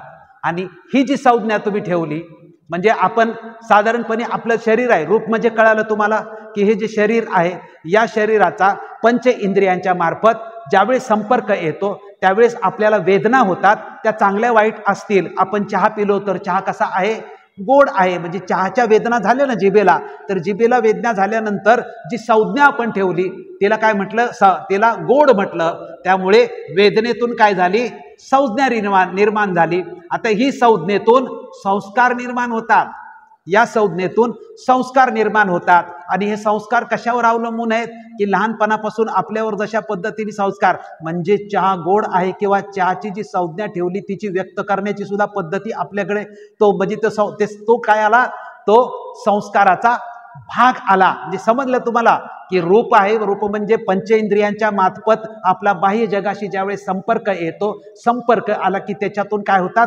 वेदना होतात. वेदना झाल्या की त्या वेदनाला आपण नाव ठेवतो, त्याला संज्ञा असं म्हटलेलं जातं. आणि त्या संज्ञेतून काय होतो, संस्कार जे आहेत ते संस्कार म्हणजे रूप, वेदना, संज्ञा आणि संस्कार या चौघांच्या मिश्रणातून जे निर्माण होतं त्याला विज्ञान असं म्हणतात, त्याला शक्ती असं म्हणतात, त्याला उष्णता असं म्हणतात. म्हणजे आपल्या शरीरामध्ये जी शक्ती किंवा शरीरामध्ये ताकद असते. आता हे विज्ञान कसं आहे, डोळ्याचं विज्ञान, कानाचं विज्ञान, नाकाचं विज्ञान. कारण विज्ञान आपल्याला कसं कळणार, तर पंचेंद्रियातून आपण जगाकडे बघतो ना, पंचेंद्रियाकडून आपल्याला जगाचं ज्ञान होतंय ना. डोळ्यातून विशिष्ट तुम्हाला ज्ञान होतंय, नाकातून तुम्हाला विशिष्ट कळतंय, कानाचा स्पर्श झाला तर विशिष्ट. म्हणजे पंच इंद्रियांच्या म्हणजे प्रत्येकाचं ज्ञान म्हणजे त्याला आपण काय म्हणतो, मनोविज्ञान असं आपण प्रत्येकाचं म्हणतो. त्यामुळे जी पंचस्कंद आहे, पंचस्कंद म्हणजे आपल्या पंच इंद्रियांचा स्पर्श, पंच इंद्रियांच्या मार्फत जगाशी संपर्क होतो त्यावेळेस रूपाचं चित्र आपल्या समोर येतं. रूपाच्या चित्रातून स्पर्श झाला की आपल्याला वेदना कळतात. मग त्या वेदना कशा आहेत याच्यातून संज्ञा कळते आणि संज्ञातून संस्कार. आणि या रूप, वेदना, संज्ञा आणि संस्कार यांच्या मिश्रणातून जे निर्माण होतं त्याला काय म्हणतात, त्याला विज्ञान असं म्हटलं जातं. त्यामुळे बाह्य जगताच्या संपर्कामुळे दुःखकारक सुखकारक ना दुःख ना सुख अशा वेदना आपल्याला होत असतात. वेदनेचे नामकरणातून संज्ञा निर्माण होते. वेदना व संज्ञा हे मनोधर्म आहेत. नित्य सवयीच्या परिणामातून संस्कार निर्मिती होते. शारीरिक व मानसिक कृतीतून संस्कार, बुद्ध सर्व संस्कार म्हणतात की अनित्य आहेत. रूप, वेदना, संज्ञा, संस्कार यांच्या एकत्रीकरणातून काय निर्माण होतं, विज्ञान. यांच्या एकत्रीकरणातून विज्ञान निर्माण होतं. त्यामुळे नाम आणि रूप याचा सिद्धांत तुम्हाला मी समजावून सांगितलेला आहे. म्हणजे डोकं आणि पोट हे समजावून आपण आपल्या भाषेत, जनरल भाषेत समजावून सांगितलं. तेच तथागत भगवान गौतम बुद्धाच्या धम्माचा जो नाम रूपाचा सिद्धांत आहे त्याच्यात नामाला मन म्हटलेलं आहे आणि रूपाला शरीर म्हटलेलं आहे. शरीर हे पंचमहाभूतानी कशा पद्धतीने पंचमहाभूतानी निर्माण होतं आणि नाम जे आहे म्हणजे मन हे आहे, हे पंचस्कंद आहे. आणि या पंचस्कंदातल्या प्रत्येक म्हणजे पंच इंद्रियामार्फत जगाचा संपर्क झाला की आपला स्पर्श झाल्यामुळे वेदना होतात. वेदना झाले की संज्ञा होतात. संज्ञेतून संस्कार आणि या चारही गोष्टीतून विज्ञान निर्माण होतं. त्यामुळे अशा पद्धतीने नाम आणि रूपाचा सिद्धांत जो आहे हा तथागत भगवान गौतम बुद्धाच्या धम्मामध्ये समजावून सांगितलेला आहे. आता हे जर आपल्याला समजलं की जो आपला केंद्रबिंदूचा सिद्धांत आहे तो केंद्रबिंदूचा सिद्धांत म्हणजे तथागत भगवान गौतम बुद्धाचा प्रतित्य समुत्पाद. हा प्रतित्य समुत्पाद हा जो सिद्धांत आहे हा समजून घेणं म्हणजे प्रतित्य समुत्पाद समजून घ्यायचा तर एकच आहे की कारणाशिवाय काहीच घडत नाही. उत्पत्ती, लय आणि पुनर्निर्माण असं त्याचं अधिकृतपणे स्पष्टीकरण आहे. म्हणजे कुठलीही गोष्टीची उत्पत्ती बरोबरच त्याचा विनाश पण आहे, आणि त्याचं पुनर्निर्माण पण आहे. आता ही जर गोष्ट आपल्याला समजवून घ्यायची असेल तर दोन पद्धतीने समजवून घ्यायचं. म्हणजे जे जीवनचक्र आहे, सजीवांचं जीवनचक्र, मनुष्य प्राण्याचं जीवनचक्र किंवा सजीवांचं कुठल्याही जीवनचक्र, आपण साधारणपणे आपण कुठलंही बी घेतलं आणि ते बी पेरलं, म्हणजे हे बी आहे, बी आपण पेरलं, त्याला पाणी घातलं की ते बी राहत नाही, त्याला अंकुर फुटतं. अंकुर फुटलं की त्याला हवा लागली की ते वाढत जातं. म्हणजे पहिली स्टेज होती, ती स्टेज संपली, तिथे नष्ट झाली, त्याच्यातून दुसरी स्टेज निर्माण झाली, त्याच्यातून त्याला पालवी फुटते, ते मोठं होतं. प्रत्येक स्टेज आपण पाणी खाद्य घालत घालत प्रत्येक स्टेजला जसं ते जातं, शेवटी फळ येतं आणि फळ आल्यानंतर पुन्हा त्या फळातून बीज निर्माण होतं आणि पुन्हा बीज ते फळ, असंच आहे. आता हे एक उदाहरण झालं. आता दुसरं उदाहरण द्यायचं की जे प्रत्येकाला समजलं पाहिजे, ते उदाहरण म्हणजे माणसाचं जे जीवनचक्र आहे. म्हणजे मनुष्याचा जन्म होतो, मनुष्याचा जन्म झाल्यानंतर तो एक छोटासा म्हणजे 2-2.5 किलोचा तो एक गोळा असतो. त्याला छोटे छोटे हात, पाय, डोळे, कान वगैरे असतात, पण याची सातत्याने काय होत असते, त्याच्यामध्ये बदल होताना आपल्याला दिसतं. ते जे लहान मुलं असतं, सुरुवातीला तुम्ही त्याला असं पाठीवर झोपवलेलं असतं, नंतरच्या स्टेजला ते काय होतं, उलटं होण्याचा प्रयत्न करतं. उलटं झाल्यानंतर त्याची पुढची स्टेज काय असते, रांगण्याची स्टेज असते. रांगल्याच्या नंतर बसवावं लागतं, बसल्याच्या नंतर त्याला उभं राहावं लागतं, उभं राहिल्याच्या नंतर ते चालत असतं, चालल्यानंतर ते बोलायला सुरुवात करतं, चालायला आणि बोलायला सुरुवात केली की त्याला शिकवावं लागतं. मग त्याला आपण शिक्षण वगैरे सगळं देतो. शिक्षण संपल्यानंतर मग उदरनिर्वाहासाठी नोकरी किंवा धंदा येतो. नोकरी धंदा सुरू झाला की मग विशिष्ट वयामध्ये त्याचं लग्न करतो आणि लग्न केल्यानंतर त्याला पुन्हा मूल होतं आणि पुन्हा जीवनचक्र हे सातत्याने चालू राहतं. म्हणजे जीवनचक्रामधली कुठलीच गोष्ट ही स्थिर नाही, ती सातत्याने काय असते, बदलत असते. ते मूळ रूपामध्ये कधीच नाही, त्याचं मूळ रूप हे तिथंच नष्ट होतं आणि त्याचं दुसरं रूप काय असतं, त्याच क्षणी त्याचं दुसरं रूप निर्माण होतं. आपण जे सांगितलं की जन्मापासून जन्मापर्यंत, म्हणजे मूल जन्माला आलं तर त्या प्रत्येक स्टेजला आहे त्याला शिकवावं लागतं. मूल असं झोपलंय, ते उबडं स्वतःहून होत नाही, त्याला शिकवावं लागतं. ते उबडं झाल्यानंतर रांगायला शिकवावं लागतं, बसायला शिकवावं लागतं, उठायला शिकवावं लागतं, चालायला शिकवावं लागतं, बोलायला शिकवावं लागतं आणि बोलल्यानंतर शाळेत जायला त्याला सगळ्यात ज्ञान घ्यावं लागतं. त्याच्यानंतर लग्न, त्याच्यानंतर पुन्हा बीज आणि पुन्हा हे आहे. त्यामुळे हे संपूर्ण जीवनचक्र आहे. हेच जीवनचक्र तथागत भगवान गौतम बुद्धाने समजावून सांगितलेलं आहे. ते कार्यकारण भावामध्ये, प्रतीत्य समुत्पादामध्ये, त्यांच्या भाषेमध्ये कसं आहे ते त्याचा आपण प्रथमतः या कार्यकारण भावाचा जो सिद्धांत आहे तो प्रथम आपण, म्हणजे हा कार्यकारण भाव काय आहे, त्याचा अर्थ काय आहे, त्याचं उद्दिष्ट काय आहे हे पाहू आणि त्यानंतर त्याची जी साखळी आहे 12 कड्यांची ती आपण समजावून घेण्याचा प्रयत्न करणार आहोत. म्हणजे प्रतीत्य समुत्पाद याचा अर्थ आहे उत्पत्ती, लय आणि पुन्हा निर्मिती. एका शब्दामध्ये अर्थ आहे. म्हणजे कारणाशिवाय कुठलीही गोष्ट होत नाही. आपण म्हणतो कुठलीही गोष्ट निर्माण होते ती तिथेच नष्ट होते, पण लगेच ती पुनर्जन्म तिचा होत असतं. आपण बीजाचं उदाहरण सांगितलं आणि जीवनचक्राचं आपण उदाहरण सांगितलं. प्रतीत्य समुत्पाद म्हणजे कार्यकारण भाव हा निसर्ग नियम आहे. हा सिद्धांत बुद्धाने नव्याने शोधलेला सिद्धांत आहे. हा सिद्धांत आजपर्यंत कोणालाही खोडून काढता आलेला नाही. हा सिद्धांत सर्व शास्त्रज्ञांनी मान्य केलेला आहे. प्रतीत्य समुत्पाद म्हणजे उत्पत्ती, लय व निर्माण यांचा संबंध व स्थित्यंतरे आहेत. यालाच बुद्धाचा शून्यवाद सुद्धा म्हणतात. आता हा जो सिद्धांत आहे तो सिद्धांत तथागत भगवान गौतम बुद्धांनी कुठे सांगितलेला आहे समजावून, तर तथागत भगवान गौतम बुद्धाचं म्हणजे जे तत्वज्ञान आहे किंवा हे जे साहित्य आहे, या साहित्यामध्ये सुत्त पिटकामध्ये दिगनिकायाच्या महावग्ग या विभागातील महानिदान सुत्तामध्ये प्रतीत्य समुत्पाद या सिद्धांताचं विश्लेषण केलेलं आहे.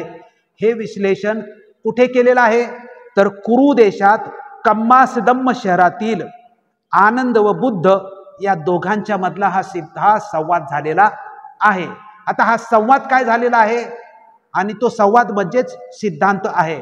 म्हणजे कम्मास नगरामध्ये ज्यावेळेस आनंद आणि बुद्ध आहेत त्यावेळेस आनंद बुद्धाकडे जातात आणि बुद्धाला म्हणतात की म्हणजे आनंद खुश होऊन बुद्धाजवळ जातात आणि त्या म्हणतात की कार्यकारण भाव प्रतीत्य समुत्पाद किती सोपं आहे समजायला, कारणाशिवाय काहीच होत नाही, किती सोपं आहे समजायला.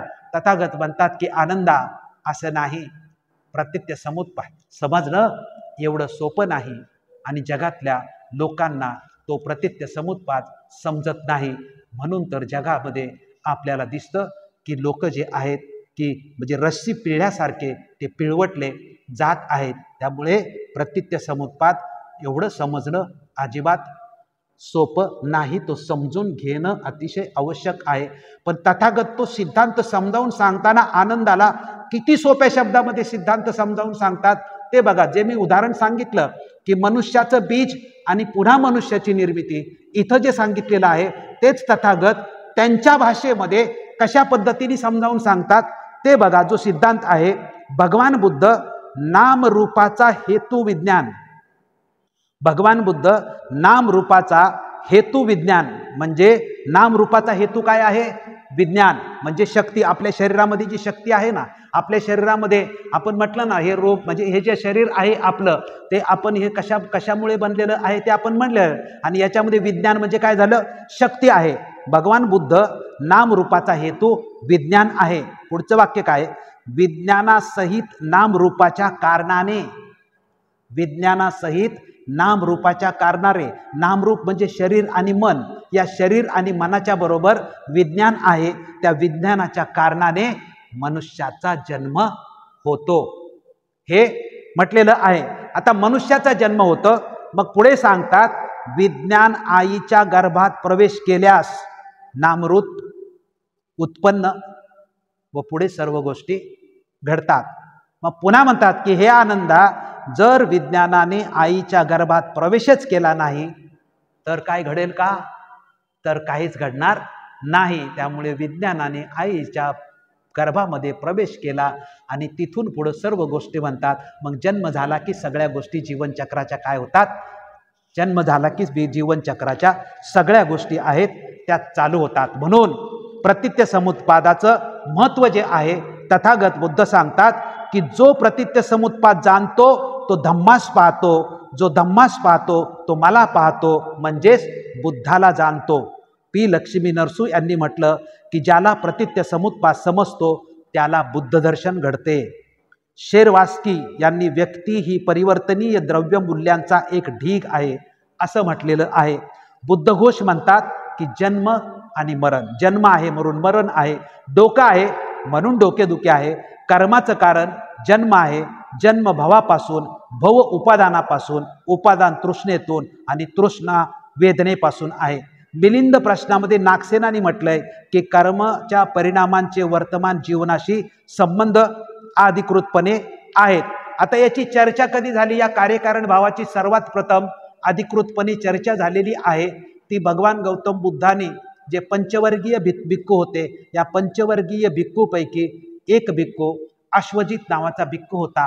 हा नुकताच परिव्राजित झाल्यानंतर तो नगरामध्ये भिक्षेसाठी निघाला होता राजघरामध्ये, आणि त्याच नगरामध्ये बेलपुत्त संजय हा राहत होता आपल्या 250 अनुयायासह. या 250 अनुयायामध्ये सारीपुत्त आणि मोगललान हे दोघे जण त्या संजयचे शिष्य होते. पण ते संजय पासून पूर्णपणे काय होते? समाधानी नव्हते. ज्यावेळेस पंचवर्गीय भिक्खूपैकी अश्वजित नावाचा भिक्खू नगरामध्ये भिक्षा मागायला जात असताना सारीपुत्ताने त्याला पाहिलं आणि सारीपुत्ताने त्याचं जे चालणं, वागणं, बोलणं आणि त्याचे जे आपण म्हटलं ना भिक्खूकडे लोक कशी आकर्षित होतात, तसा सारीपुत्त आकर्षित झाला आणि सारीपुत्त त्याच्या पाठीपाठी गेला. त्याची भिक्षा मागून झाल्यानंतर तो ज्या ठिकाणी थांबला होता त्या ठिकाणी सारीपुत्त जातो आणि सारीपुत्त म्हणतो की तुझी चर्या किंवा तुझं हे जे मला चेहरा दिसतोय तो अतिशय सुंदर आणि समाधानी, तू एवढा समाधानी कशा काय असतो?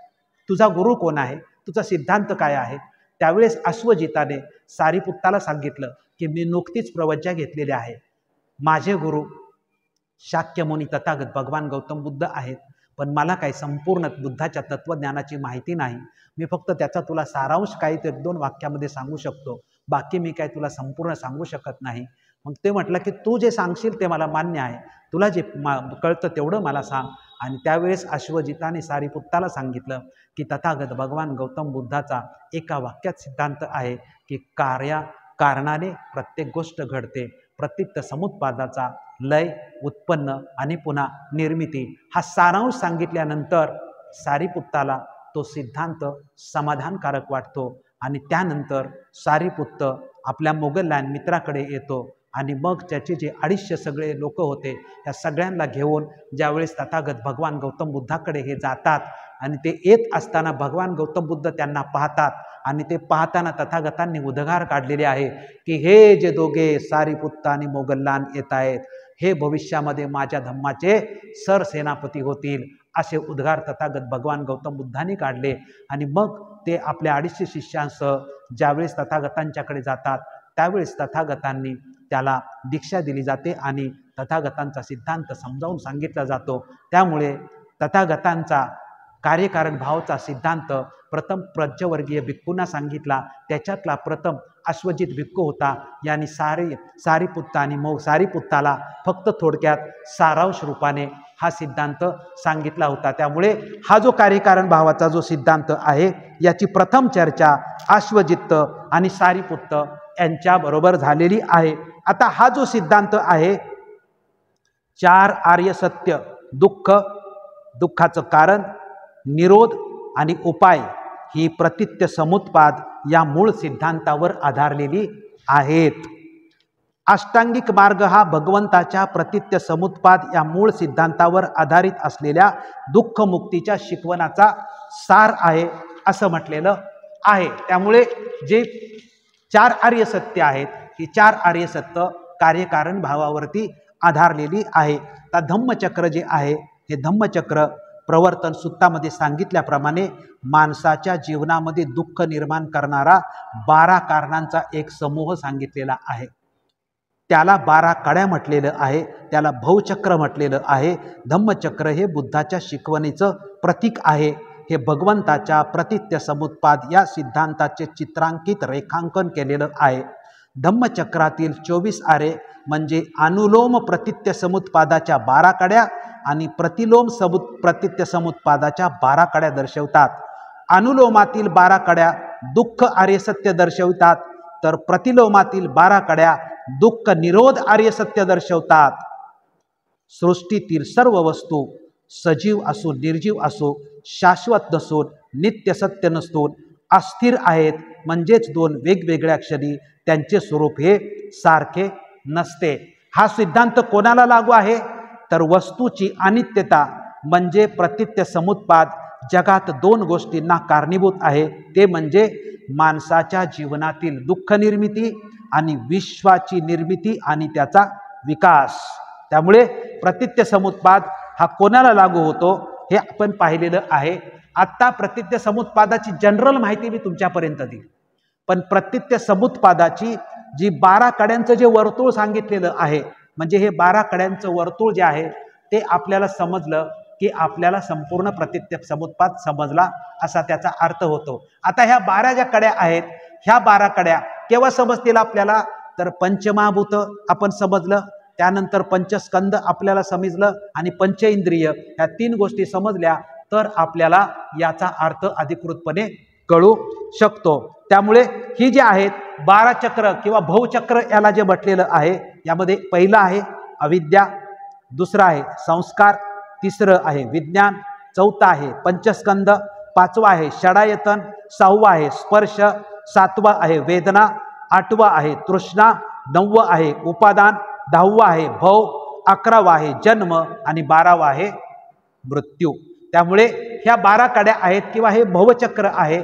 आता ह्या 12 ज्या कड्या आहेत या 12 कड्यामधल्या पहिले जे 2 आहेत हे पहिले 2 भूतकाळाशी संबंधित आहेत, म्हणजे अविद्या आणि संस्कार हे भूतकाळाशी संबंधित आहे. पुढचे जे 8 आहेत ते वर्तमान काळाशी संबंधित आहेत आणि शेवटचे जे 2 आहेत ते भविष्य काळाशी संदर्भामध्ये आहेत. परंतु हे सगळं परस्पर एकमेकाशी गुंतलेले आहेत किंवा एकमेकावरती अवलंबून आहेत. त्यामुळे ह्या एकमेकावर जरी अवलंबून असलं आणि हे जे वर्तुळाकार जरी जीवनचक्र ह्या 12 कड्यांचं असलं तरी याची सुरुवात मात्र कुठून होते? याची सुरुवात मात्र अविद्येपासून याची सुरुवात होत असते. आता हे जे भवचक्र आहे, या भवचक्रामधून म्हणजे तथागत भगवान गौतम बुद्ध काय म्हणतात की हे जे भवचक्र आहे, या भवचक्राला अनित्यतेच्या राक्षसाने जखडून टाकलेलं आहे. म्हणजे हे जीवनचक्र आहे. प्रत्येक गोष्टीमध्ये निश्चितता आहे का? मृत्यू कधी येईल माहीत नाही, कुठल्या कारणाने येईल माहीत नाही, किंवा जन्मापासून मृत्यूपर्यंतच्या घटना घडतात, यामध्ये सर्व संस्कार काय आहेत? अनित्यता आहे. तथागत भगवान गौतम बुद्ध म्हणतात की या भवचक्राला किंवा या जीवनचक्राला अनित्यतेच्या राक्षसाने पूर्णपणे पकडलेलं आहे. याच्यातून सुटण्याचा जर मार्ग तुम्हाला पाहायचा असेल तर तो मार्ग काय सांगतात तथागत भगवान गौतम बुद्ध म्हणतात की बघा, लक्षात ठेवा, धम्माचा बदल हा स्थायी भाव आहे. बदल, परिवर्तन हा शब्द वापरतो ना, परिवर्तन हा शब्दच फक्त स्थान आहे. जगामध्ये प्रत्येक गोष्ट ही प्रत्येक क्षणाला बदलत असते.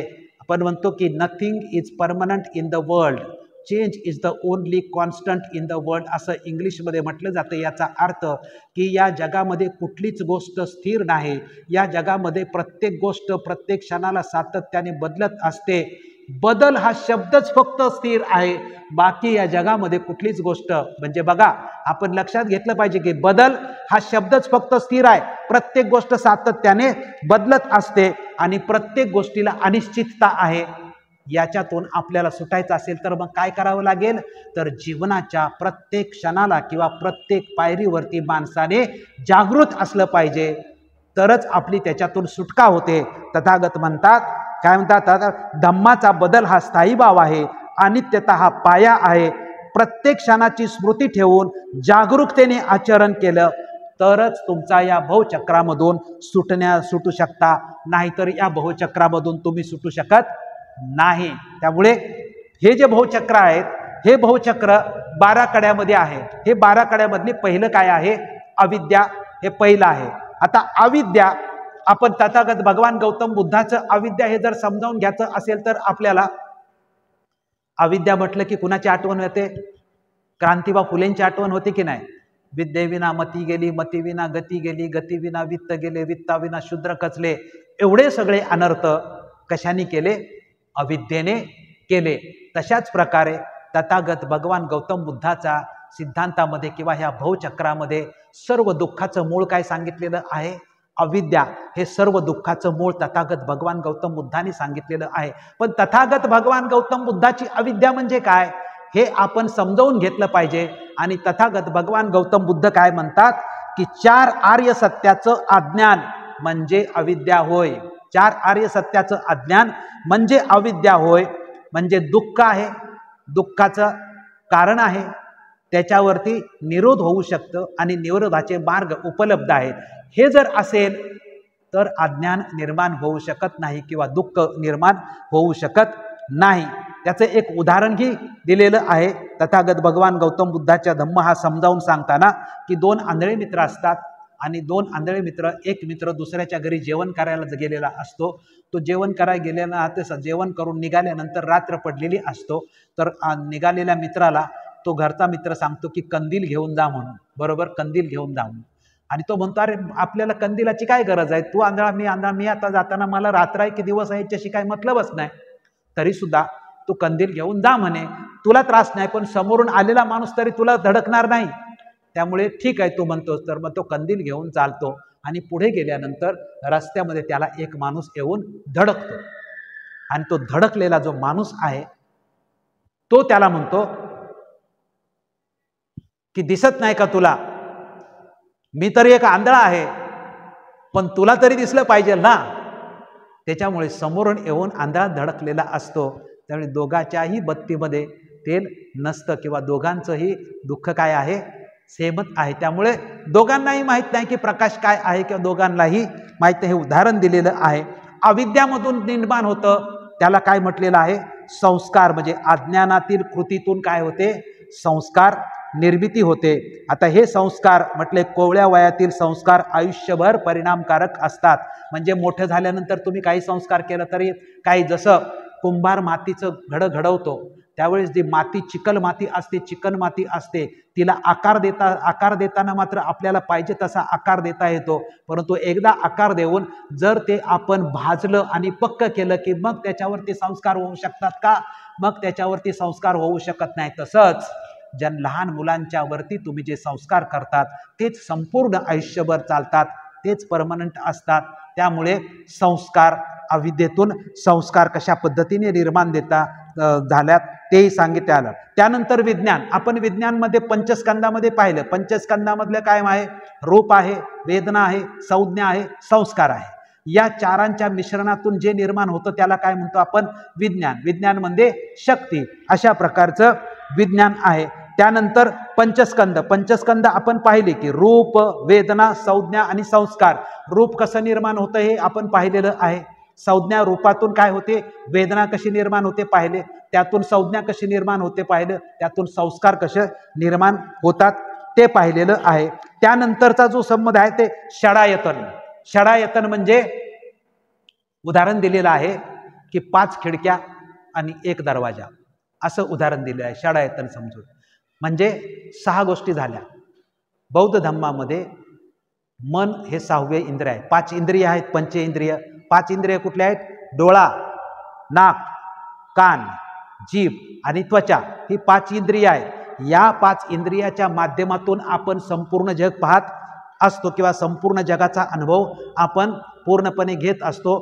यामध्ये 6वं जे इंद्रिय मानलं आहे ते मनाला इंद्रिय मानलेलं आहे आणि हे 6 इंद्रिय याला षडायतन असं म्हटलेलं आहे. आपण हे शब्द कधी ऐकत नाही म्हणून आपल्याला हे अवघड वाटतात, पण एकदा समजावून सांगितल्यानंतर किती सोपं आहे. 5 इंद्रिय अधिक 6वं इंद्रिय मन आहे. हे 6ला म्हटलं की काय आहे? षडायतन असं आहे. आणि मग याचा संपूर्ण जगाशी या 5 खिडक्या आहेत म्हणजे 5 पंच इंद्रिय आहे आणि हे मध्ये मन आहे. याचा संपूर्ण जगाशी तुम्हाला काय होतं? संपर्क येतो आणि त्याच्यातून दुःख सुख हे सगळं तुमच्या समोर येत असतं. ते षडायतन याला असं म्हटलेलं. आता त्यानंतर स्पर्श आहे. स्पर्शाचं काय उदाहरण सांगितलंय? 6 इंद्रियाचा बाहेरच्या जगाशी संपर्क जेव्हा येतो त्यावेळेस त्याला आपण काय म्हणतो? स्पर्श असं म्हटलेलं आहे. वेदना ज्या आपण म्हणतो ते वेदना कशा पद्धतीने समजावून सांगितल्या तर वेदनेचं आपण परत काही सांगण्याची आवश्यकता नाही की वेदना ज्या आहेत त्या रूपातून म्हणजे स्पर्श झाला की वेदना होतात आणि वेदना दुःखकारक आहेत, सुखकारक आहेत. दुःख सुख आणि दोन्हींच्या मिळूनही आपण वेदना म्हणतो. 8वं जे आहे तृष्णा. हे अतिशय महत्त्वाचं आहे की तृष्णा म्हणजे सगळ्या दुःखाचं मूळ. हे जे काय आहे? तृष्णा आहे. काय आहे सगळ्या दुःखाचं मूळ? तर ही पंचेंद्रिय आणि मन हे ज्या 6 षडायतन जे आहे ही जी 6 इंद्रिय सातत्याने आपल्याला आहार मागतात आणि ते तृप्ती करण्यामध्ये आपलं संपूर्ण आयुष्य आपण खर्ची घालत असतो. म्हणजे आपलं मन काहीतरी मागतंय, आपलं डोळे काहीतरी मागतात, आपलं कान काहीतरी मागतं, आपलं नाक म्हणजे ही जी 6 इंद्रिय आहे या 6 इंद्रियांची भूक भागवताना आयुष्यभर तथागत भगवान गौतम बुद्ध त्याला म्हणतात की दुःखाचं कारण मूळ तृष्णा आहे. आणि 6 इंद्रियाची आग विझवणं म्हणजे मालकाने नोकरावरती आपलं सगळं उत्पन्न खर्च करणं. अशा पद्धतीने तथागत त्याचं वर्णन करतात. तर याचं एक उदाहरण दिलेलं आहे. याचं एक उदाहरण अतिशय सुंदर दिलेलं आहे की एका जंगलामध्ये एक माणूस चाललेला असतो, त्याच्या पाठीमागे वाघ लागतो. त्याच्या पाठीमागे वाघ लागतो म्हणून तो पळत सुटतो आणि पळत सुटल्यानंतर तो एका विहिरीत पडतो. त्या विहिरीत पडल्यानंतर खोल जातो आणि विहिरीत पडल्यानंतर त्या विहिरीमध्ये एक छोटंसं झुडूप होतं. त्या झुडपाला त्याने पकडलेलं असतं. त्या झुडपाला पकडल्यानंतर एक काळा आणि एक पांढरा असे 2 उंदीर असतात. हे काळा आणि पांढरा हे 2 उंदीर त्या झुडपाला कुरतडत असतात. तो ते बघतो की हे दोन्ही कुरतडतात. त्याची खाली नजर जाते तर काळा नाग त्याच्या दिशेने येत असतो. त्याची दुसऱ्या बाजूला नजर गेली तर तिथं मधाचं पोळं असतं आणि ह्या सर्व परिस्थितीमध्ये तो मधाच्या पोळ्यातला ते मध घेतो असतो आणि मध काय असतं? तो चाकत असतो आणि मधाकडे त्याचं सगळं लक्ष केंद्रित असतं. असं उदाहरण जे सांगितलेलं आहे तर या उदाहरणामध्ये काय आहे? जंगल म्हणजे भौतिक प्रदेश आहे, वाघ म्हणजे संकट आहे आणि काळा पांढरा उंदीर म्हणजे दिवस व रात्र आहेत. झुडूप म्हणजे जीवन आहे, साप म्हणजे मृत्यू आहे, मद म्हणजे तृष्णा आहे, आणि काठावर उभा बुद्धरूपी राहून महापुरुषांनी टाकलेला जो दोर असतो त्या दोराकडे माझं त्याचं लक्ष नाही, तृष्णेकडे त्याचं लक्ष आहे, पण वरून कोणीतरी वाचवायला येतंय त्या वाचवण्याकडे मात्र त्याचं लक्ष नाही. म्हणजे वाचण्याचा जो मार्ग आहे त्या मार्गाकडे मात्र माणसाचं लक्ष नसतं. म्हणून माणूस काय असतो? दुःखी असतो, कारण त्याने वाचण्याचा मार्ग सोडून दिलेला असतो, म्हणून तो दुःखी झालेला असतो. त्यामुळे तृष्णेचे 3 प्रकार सांगितलेले आहेत. एक काम, दुसरं भव आणि तिसरं विभव. काम तृष्णा म्हणजे 6 इंद्रियाचं सुख. भव तृष्णा म्हणजे विशिष्ट स्थिती जन्म घेण्याची किंवा जे सुखमय जीवन आहे त्याच्याच मध्ये कायमस्वरूपी राहण्याची. आणि विभव तृष्णा म्हणजे उच्चवाद म्हणजेच मृत्यूशी संबंधित.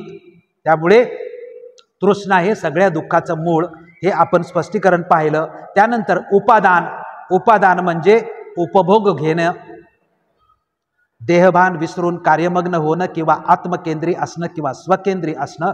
त्यामुळे त्यानंतर भव म्हणजे निर्मितीची प्रक्रिया. हे समजावून सांगताना नवीन जीवाच्या निर्मितीची प्रक्रिया म्हणजे भव सांगितलेलं आहे. आणि याच्यातून भवातून काय होतो? जन्म होत असतो. त्यामुळे नवीन जन्मासाठी अगोदरच तयारी करून ठेवलेली असते. आणि जन्माच्या नंतर काय आहे?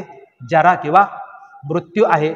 अशा पद्धतीने ही जी 12 कड्या सांगितलेल्या आहेत, भवचक्रातील 12 कड्या, ह्या 12 कड्या समजून घेण्यासाठी प्रथम नामरूप समजलं पाहिजे. आणि नामरूप आणि हे 12 कड्या समजण्यासाठी आपल्याला प्रथम पंचमहाभूत, पंचइंद्रिय आणि पंचस्कंद ह्या 3 गोष्टी समजल्या की हे सगळं समजण्यासाठी अजिबात अवघड जात नाही. पंचमहाभूत किती सोपं आहे समजून घेणं, पंचइंद्रिय किती सोपं समजून घेणं आहे. फक्त पंचस्कंद लक्षात ठेवायचं आहे. पंचस्कंद ही पुढची स्टेज आहे. हे शरीर आहे.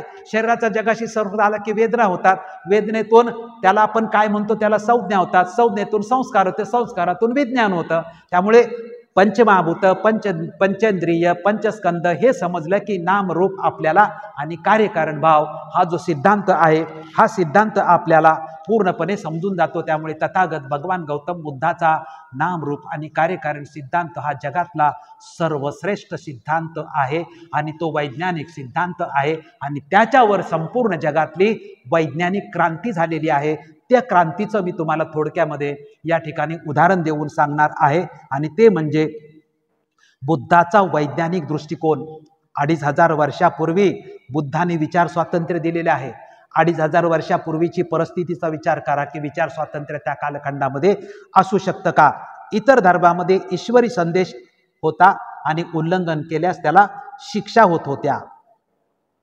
भारत स्वतंत्र झाल्यानंतर पंडित नेहरूंनी जे आंतरराष्ट्रीय धोरण ठेवलं त्याच्यात वैज्ञानिक दृष्टिकोनावर पूर्ण लक्ष केंद्रित केलं होतं. त्यानंतर 1976 साली इंदिरा गांधींनी भारतीय संविधानामध्ये जे संशोधन केलं आणि त्या संशोधनामध्ये एक जे आर्टिकल टाकलं ते आर्टिकल किंवा मुद्दा टाकला तो अतिशय महत्त्वपूर्ण आहे. कुठला आहे?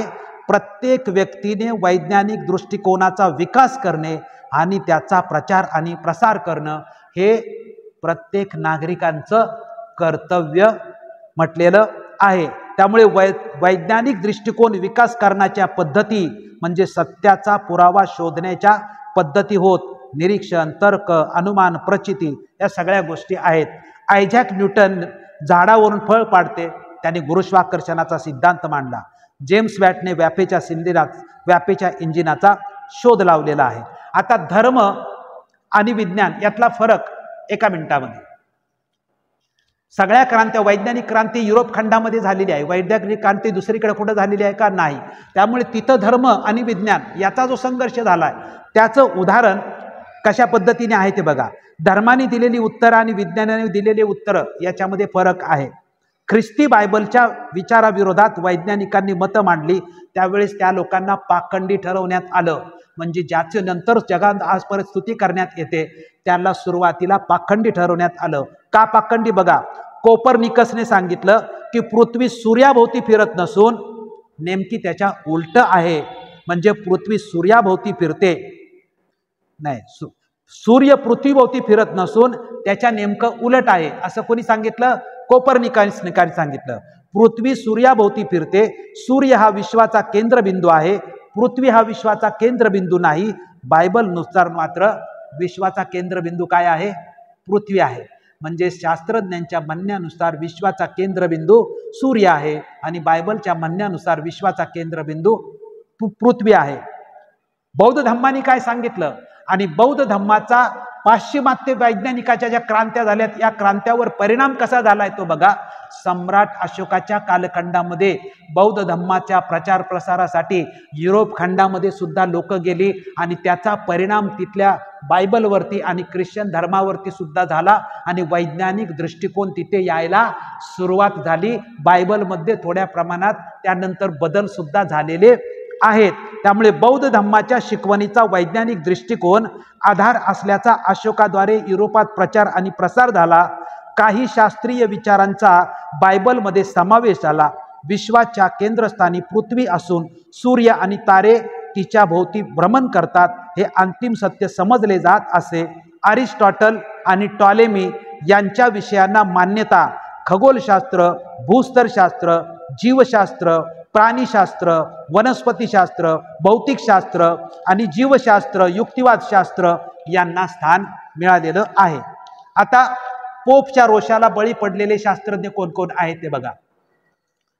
15व्या शतकापर्यंत बायबलच्या या मताविरुद्ध ज्यांनी विचार मांडले होते, 15व्या शतकानंतर वैज्ञानिक क्रांती सुरू होते, पण 15व्या शतकापर्यंत जेवढे विचार मांडले होते पोपच्या रोषाला प्रत्येक जण बळी पडला होता. त्यात कोपर्निकस होता, गॅलिलिओ होता, डार्विन होता आणि जलपर्यटन मार्को पोलो होता. आता बघा, कोपर्निकस हा पोलंडचा होता.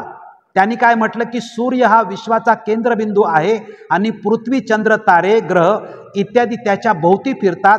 त्याच्या या सिद्धांताला पुढे जगप्रसिद्ध खगोलशास्त्रज्ञ गॅलिलिओ यांनी पुष्टी केली. याबाबत चर्चने कोपर्निकसला धर्मद्रोही ठरवले आणि त्यातच त्याचा अंत झाला. म्हणजे त्यांनी जो सिद्धांत मांडला होता की सूर्याभोवती सगळं केंद्रित आहे, ते पोपने मात्र सांगितलं की हे धर्माच्या विरुद्ध आहे आणि त्याच्यावरती ॲक्शन घेतली, त्यातच त्याचा अंत झालेला आहे. गॅलिलिओ हा इटलीचा होता. त्याने दुर्बिणीचा शोध लावला. विश्वाचा केंद्रबिंदू पृथ्वी नसून सूर्य आहे. या धर्मद्रोहाबद्दल त्याला आजन्म नजरकैदेची शिक्षा झाली. डार्विन इंग्लंडच्या उत्क्रांतीचा शोध.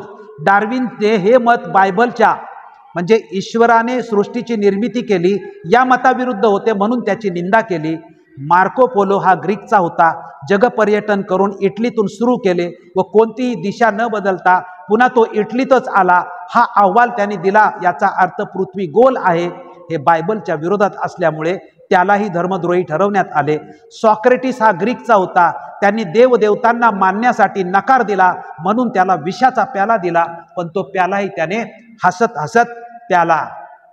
15व्या शतकापर्यंत हे सगळं चालू होतं. 15व्या शतकानंतर मात्र लोकांचा असंतोष सुरू झाला आणि चर्चच्या या आडमुठ्या धोरणाच्या विरोधामध्ये जनतेमध्ये असंतोष होऊन वैज्ञानिक क्रांतीला 15व्या शतकापासून सुरू झाली. आज जी आपण सगळी क्रांती किंवा प्रगती बघतो ही सगळी क्रांती ही 15व्या शतकाच्या नंतर सुरू झालेली आहे. पण सगळे संशोधक हे युरोपातले होते आणि सगळेच्या सगळे हे कॅथॉलिक चर्चचे सदस्य असलेले दिसते. बुद्धाने मात्र 2500 वर्षापूर्वीपासूनच कालाम सुत्तामध्ये वैज्ञानिक दृष्टिकोन दिला. बुद्धाने स्त्रियांना सुद्धा यामध्ये अधिकृतपणे संघामध्ये प्रवेश दिलेला होता. आता म्हणजे ही सगळी वैज्ञानिक क्रांती कशी झाली ते मी तुम्हाला सांगितलं. बुद्ध धम्मातले जे बौद्ध विद्वान आहेत ते काय म्हटलेले आहेत, शेवटच्या 2 ते 3 मिनिटांमध्ये आपण हे वैज्ञानिक आणि बाबासाहेब आंबेडकरांची क्रांती हे शेवटचा मुद्दा आपल्याला समजावून सांगायचा आहे. बुद्ध धम्मामध्ये जे बौद्ध विद्वान आहेत त्यांचं मत काय आहे. हेनरी अल्कॉट ज्याने श्रीलंकेमध्ये संपूर्ण श्रीलंकेमध्ये राष्ट्रीय बौद्ध धम्म एस्टॅब्लिश केलेला आहे. बौद्ध विश्वदृष्टी तर्कसंगत आणि वैज्ञानिक होती असं त्याचं म्हणणं आहे. पॉल कॅरस म्हणतो की बौद्ध धर्माने नैसर्गिक नियमाविरुद्ध तयार केलेल्या विचारांचा वैज्ञानिक आदर्श स्वीकारला. बुद्ध हे पहिले सकारात्मकवादी, पहिले मानवतावादी व पहिले मूलगामी विचारक होते, मुक्त विचारक होते. अनागरिक धर्मपाल आणि शक्कू सोयन म्हणतो की कारणभावाच्या वैज्ञानिक कल्पनांना बौद्ध सिद्धांताशी जोडले. डेव्हिड मॅकमोहन म्हणतो की धम्म वैज्ञानिक सिद्धांताची विकसित अवस्था आहे. मानवता आणि विज्ञान हाच बौद्ध तत्वज्ञानाचा गाभा आहे. विश्वाला ज्ञान देणारे बुद्ध ही खरी भारताची ओळख आहे. त्यामुळे हे जे विद्वान आहेत, हे विद्वान काय सांगतात, तर हे विद्वान अधिकृतपणे आपल्याला बौद्ध धम्माच्या बद्दल आणि विज्ञानाच्या बद्दल भाषा बोलतात. आता शेवटचा मुद्दा आपण या ठिकाणी डॉक्टर बाबासाहेब आंबेडकरांची, म्हणजे ही जी संपूर्ण क्रांती आहे ही पुनरुज्जीवित डॉक्टर बाबासाहेब आंबेडकरांनी कशी केली, हा आपल्याला सर्वात शेवटचा परंतु अतिशय महत्त्वाचा मुद्दा आहे. डॉक्टर बाबासाहेब आंबेडकर म्हणतात, फिलॉसॉफी ऑफ हिंदुइझम या ग्रंथामध्ये डॉक्टर बाबासाहेब आंबेडकरांनी सांगितले की जगामध्ये 2 धार्मिक क्रांत्या झालेल्या आहेत. एक अंतर्गत क्रांती जी दैवी शासन व्यवस्थेतील कारभाराच्या बदलांच्या संदर्भामध्ये आहे, आणि दुसरी बाह्य क्रांती म्हणजे धर्माच्या अधिकारावरती प्रभुत्व गाजवणाऱ्याच्या संदर्भामध्ये आहे. बाबासाहेब आंबेडकर म्हणतात की मानवी इतिहासातील अतिशय महत्त्वाच्या 2 क्रांती संदर्भात बाबासाहेबांनी विवेचन केलेलं आहे. बाह्य क्रांती ही धर्माने अनधिकृतरित्या व्यापलेल्या क्षेत्राविरुद्ध विज्ञानाने केलेलं बंड आहे, आणि अंतर्गत क्रांती ही धर्माने मानवी समूहासाठी सुबुद्ध केलेल्या दैवी शासन व्यवस्थेविरुद्ध होती. आता पुढे बाबासाहेब म्हणतात ते किती महत्त्वाचं आहे ते बघा. धर्माने ॲस्ट्रॉनॉमी, जीवशास्त्र, भूगर्भशास्त्र, मेडिसिन, फिजिओलॉजी, सायकोलॉजी असे अनेक ज्ञानशाखेमध्ये स्वतःची अधिकारशाही प्रस्थापित करून विशाल साम्राज्य निर्माण केलं होतं. परंतु धर्माने हे विशाल साम्राज्य थोडे थोडे करून या विशाल साम्राज्याचं विज्ञानाने हळूहळू नष्ट केलेलं आहे. विज्ञानाने धर्माने निर्माण केलेल्या मानवी ज्ञानाच्या शाखेतील क्षेत्रातील एकाधिकारशाही विरुद्ध केलेल्या क्रांतीबाबत बाबासाहेब आंबेडकर लिहितात की धर्माचे हे विशाल साम्राज्य थोडे थोडे करून विज्ञानाने नष्ट करण्यात आलेलं आहे. बाबासाहेब पुढे म्हणतात, धर्माच्या वर्चस्वातून कोपर्निकसन क्रांतीने ॲस्ट्रॉनॉमीची सुटका केली. धर्माने अडवून कुंठित ठेवलेल्या जीवशास्त्र व भूगर्भशास्त्राला डार्विनियन क्रांतीने सोडवले. थिओलॉजी म्हणजे धर्मशास्त्राची मेडिसिनच्या क्षेत्रातील अधिकारशाही पूर्णपणे नष्ट झालेली नाही. अजून हे म्हणजे माणसाच्या जीवनामध्ये धर्म येतो आजारी पडल्यानंतर. धर्मशास्त्राचा म्हणजे थिओलॉजीचा मेडिकल विषयक प्रश्नात हस्तक्षेप सुरूच आहे. पण जन्म, नियंत्रण, अबॉर्शन आणि सदोषाचे स्टेरिलायझेशन या विषयावरील मतावर थिओलॉजीच्या विशिष्ट शिकवणुकीचा प्रभाव आहे. तथापि डार्विनने थिओलॉजीच्या म्हणजेच धर्मशास्त्राच्या अधिकारशाहीला लगावलेला तडाखा असा जोरदार होता, ज्याचा परिणाम एवढा दूरगामी झाला की थिओलॉजी पुनश्च हरलेली सत्ता प्राप्त करण्यासाठी गंभीर प्रयत्न कधीही केला नाही. बाबासाहेब म्हणतात की सायकोलॉजीची संपूर्ण सुटका या गुंतागुंतीतून झालेली नाही. डॉक्टर बाबासाहेब आंबेडकरांनी विज्ञानाने धर्माच्या अनधिकृत हस्तक्षेप विरुद्ध केलेल्या मौलिक क्रांतीचे हे स्वरूप अतिशय स्पष्टपणे मांडलेलं आहे. बाबासाहेब आंबेडकर विज्ञान आणि क्रांती म्हणजे विज्ञानाबद्दल बाबासाहेब आंबेडकरांची काय भूमिका होती त्याचाही संदर्भ या ठिकाणी मी तुम्हाला देतो. डॉक्टर बाबासाहेब आंबेडकरांनी 29 ऑक्टोबर 1942ला लिहिलेल्या गोपनीय निवेदनामध्ये ब्रिटिश व्हाईसराय यांना सुपूर्द केलेल्या विज्ञान आणि तंत्रज्ञानाचे नव्या काळातील महत्त्व अधोरेखित केले होते.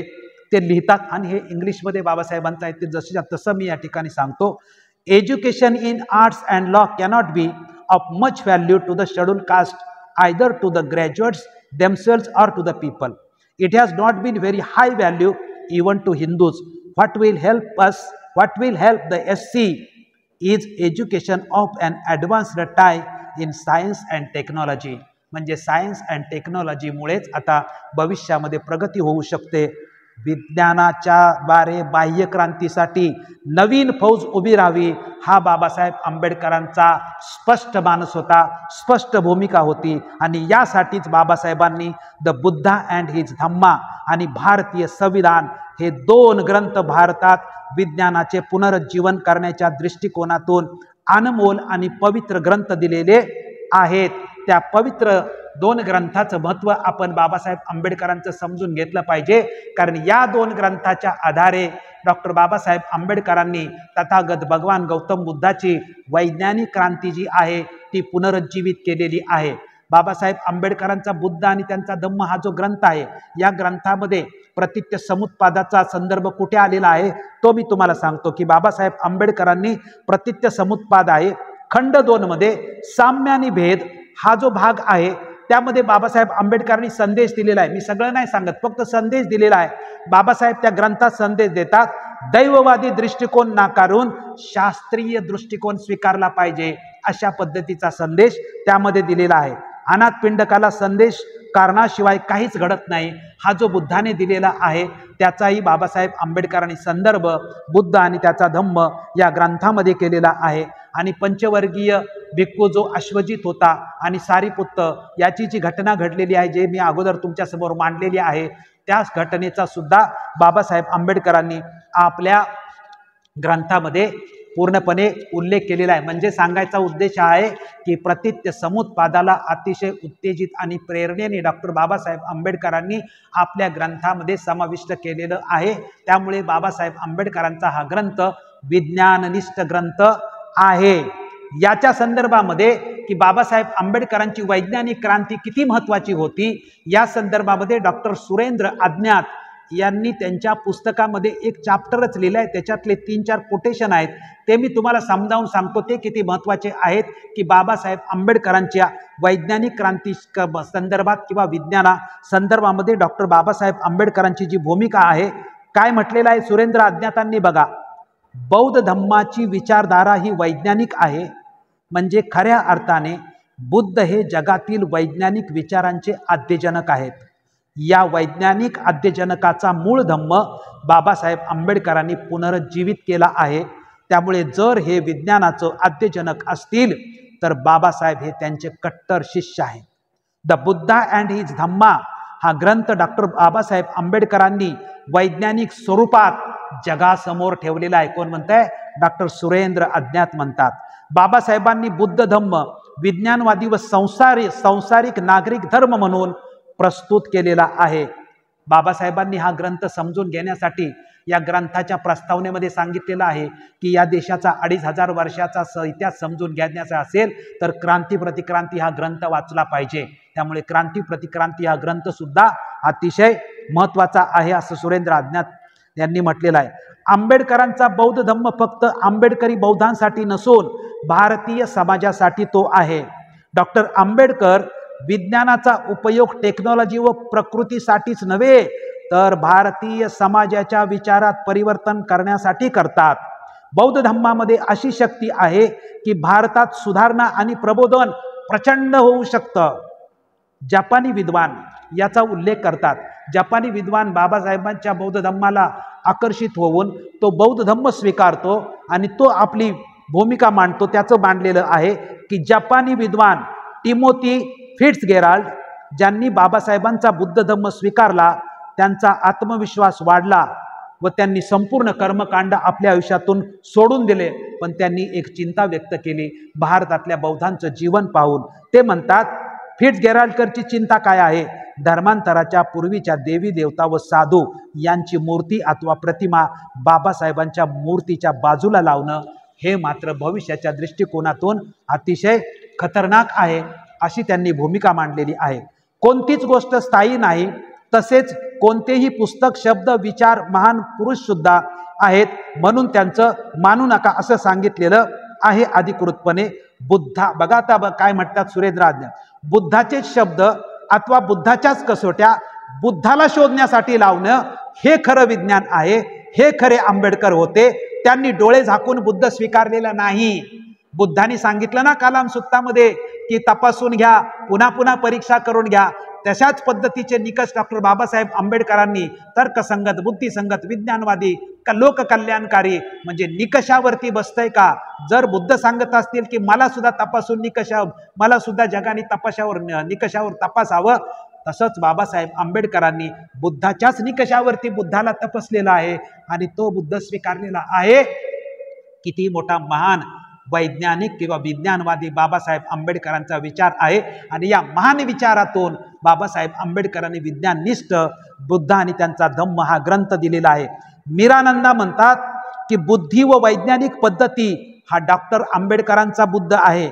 डॉक्टर आंबेडकर म्हणतात की बुद्ध बुद्धिवादी व तर्कशील व्यक्ती होते. बुद्धिवादी व तर्कसंगत गोष्टीलाच बुद्ध वचन म्हणून स्वीकारले जाऊ शकते. बाबासाहेबांच्या योगदानाचे महत्त्व यासाठी सुद्धा आहे की ते व्यावहारिक, यथार्थवादी व प्राकृतिक परंपरा शोधण्यात उल्लेखनीय कामगिरी करतात. डॉक्टर आंबेडकरांनी आधुनिक विज्ञान व बुद्ध शिकवण, बघा किती वाक्य सुंदर आहे ते. डॉक्टर आंबेडकरांनी आधुनिक विज्ञान व बुद्ध शिकवण याचं आपल्या ग्रंथामध्ये शुद्ध मिश्रण केलेलं आहे, सुंदर मिश्रण केलेलं आहे. जी विचारधारा आधुनिक विज्ञानाला विरोध करते ती विचारधारा आंबेडकरांच्या सर्व कार्याच्या विरोधात आहे, असंच आपण समजलं पाहिजे. भारतीय नवबौद्धयान म्हणजे विज्ञानवादी तथागत बुद्ध होय, याची प्रस्थापना द बुद्ध अँड हिज धम्माद्वारे डॉक्टर बाबासाहेब आंबेडकरांनी केलेली आहे. आणि म्हणूनच आपण म्हटलेलं आहे किंवा आपण हे शीर्षक दिलेलं आहे की डॉक्टर आंबेडकर हे बुद्धाच्या वैज्ञानिक क्रांतीचे पुनरुज्जीवक आहेत. त्यामुळे बाबासाहेब आंबेडकरांनी जो ग्रंथ आपल्याला दिला तो ग्रंथ बुद्ध आणि त्याचा धम्म आणि 22 प्रतिज्ञा आणि भारतीय संविधान, बुद्ध आणि त्यांचा धम्म, 22 प्रतिज्ञा आणि भारतीय संविधान हे जे पवित्र दस्तऐवज आहेत, हे विज्ञाननिष्ठ पवित्र दस्तऐवज आहेत. हे तथागत भगवान गौतम बुद्धाचा जो कार्यकारण भाव आहे किंवा जो वैज्ञानिक धम्म आहे त्याचं पुनरुज्जीवन डॉक्टर बाबासाहेब आंबेडकरांनी भारतात बुद्ध आणि धम्माच्या माध्यमातून केलेलं आहे, 22 प्रतिज्ञांच्या माध्यमातून केलेलं आहे, भारतीय संविधानाच्या माध्यमातून केलेलं आहे. स्वातंत्र्य, समता, बंधुत्व दिलेलं आहे. हे स्वातंत्र्य, समता, बंधुत्व जे आहे हे तथागत भगवान गौतम बुद्धाच्या 2500 वर्षापूर्वीच्या तत्वज्ञानातून मी घेतलेलं आहे. ते मी फ्रेंच राज्यक्रांतीतल्या बुर्जवा पेटीतून ते मी घेतलेलं नाही. त्यामुळे स्वातंत्र्य, समता, बंधुत्वावरती म्हणजे या विज्ञाननिष्ठ किंवा तथागत भगवान गौतम बुद्धाच्या तत्वज्ञानावरती, आदर्शवादी विज्ञानवादी तत्वज्ञानावरती भारताचं संविधान बाबासाहेब आंबेडकर या देशाने दिलेलं आहे. त्याच तत्वज्ञानावरती बाबासाहेब आंबेडकरांनी द बुद्धा अँड हिज धम्मा हा ग्रंथ सुद्धा आपल्याला दिलेला आहे. आणि तेवढ्याच सायंटिफिक 22 प्रतिज्ञा सुद्धा आहे. हे तिन्ही दस्तऐवज अतिशय पवित्र आहेत, दस्तऐवज आहेत. आमची अशी भूमिका आहे की डॉक्टर बाबासाहेब आंबेडकरांनी या देशामध्ये 14 ऑक्टोबर 1956ला जी धम्म पुनरुज्जीवित केलेला आहे, धम्माची जी बुद्धाची जी वैज्ञानिक क्रांती आहे ती बुद्ध आणि त्याचा धम्म या माध्यमातून पुनरुज्जीवित केलेली आहे. या बुद्ध आणि त्यांचा धम्म या ग्रंथाची जीवन पद्धती किंवा आचारसंहिता निर्माण झाली पाहिजे की जिला आम्ही धम्मसंहिता असं म्हणतो. आणि त्या धम्मसंहितेला ज्या दिवशी आपण निर्माण कराल त्या दिवशी खऱ्या अर्थाने बाबासाहेब आंबेडकरांचा हा विज्ञाननिष्ठ पवित्र दस्तऐवज आहे, त्याचं प्रात्यक्षिक या देशामध्ये ज्या दिवशी व्हायला सुरू होईल त्यावेळेस आदर्श समाज निर्माण होण्याची प्रक्रिया सुरू होऊ शकते. आपण हा संपूर्ण जो कार्यक्रम आहे म्हणजे विषय जो आपण सादर केलेला आहे की बुद्ध हे वैज्ञानिक क्रांतीचे जनक आणि डॉक्टर बाबासाहेब आंबेडकरांनी बुद्धाच्या वैचारिक क्रांतीचं पुनरुज्जीवन कसं केलेलं आहे ते सविस्तरपणे आपण सर्वांनी ऐकलं. त्याबद्दल आपल्या सर्वांचं या ठिकाणी आभार मानतो. आणि उद्या सकाळी 10 ते 11 वाजेपर्यंत धम्मसंहिता यूट्यूब चॅनलवरती हा संपूर्ण कार्यक्रम प्रसारित केला जाईल. आपण सर्वांनी तो पाहावा. आजचा जो विषय मांडलेला तो अतिशय महत्त्वाचा विषय आहे. हा लांब असला तरी याच्यातला एक एक पार्ट आपण स्वतंत्रपणे आपल्या डिव्हाइसमध्ये आपल्याला वेळ मिळेल अशा पद्धतीने तो बघू शकता. परंतु जेवढ्या सोप्या भाषेत आणि जेवढं तुम्हाला समजेल अशा पद्धतीने समजावून सांगण्याचा मी प्रयत्न केलेला आहे. आपण या प्रयत्नाला सहकार्य कराल, प्रेरणा द्याल ही अपेक्षा करतो आणि इथेच थांबतो. धन्यवाद. जय भीम, जय बुद्ध, जय भारत.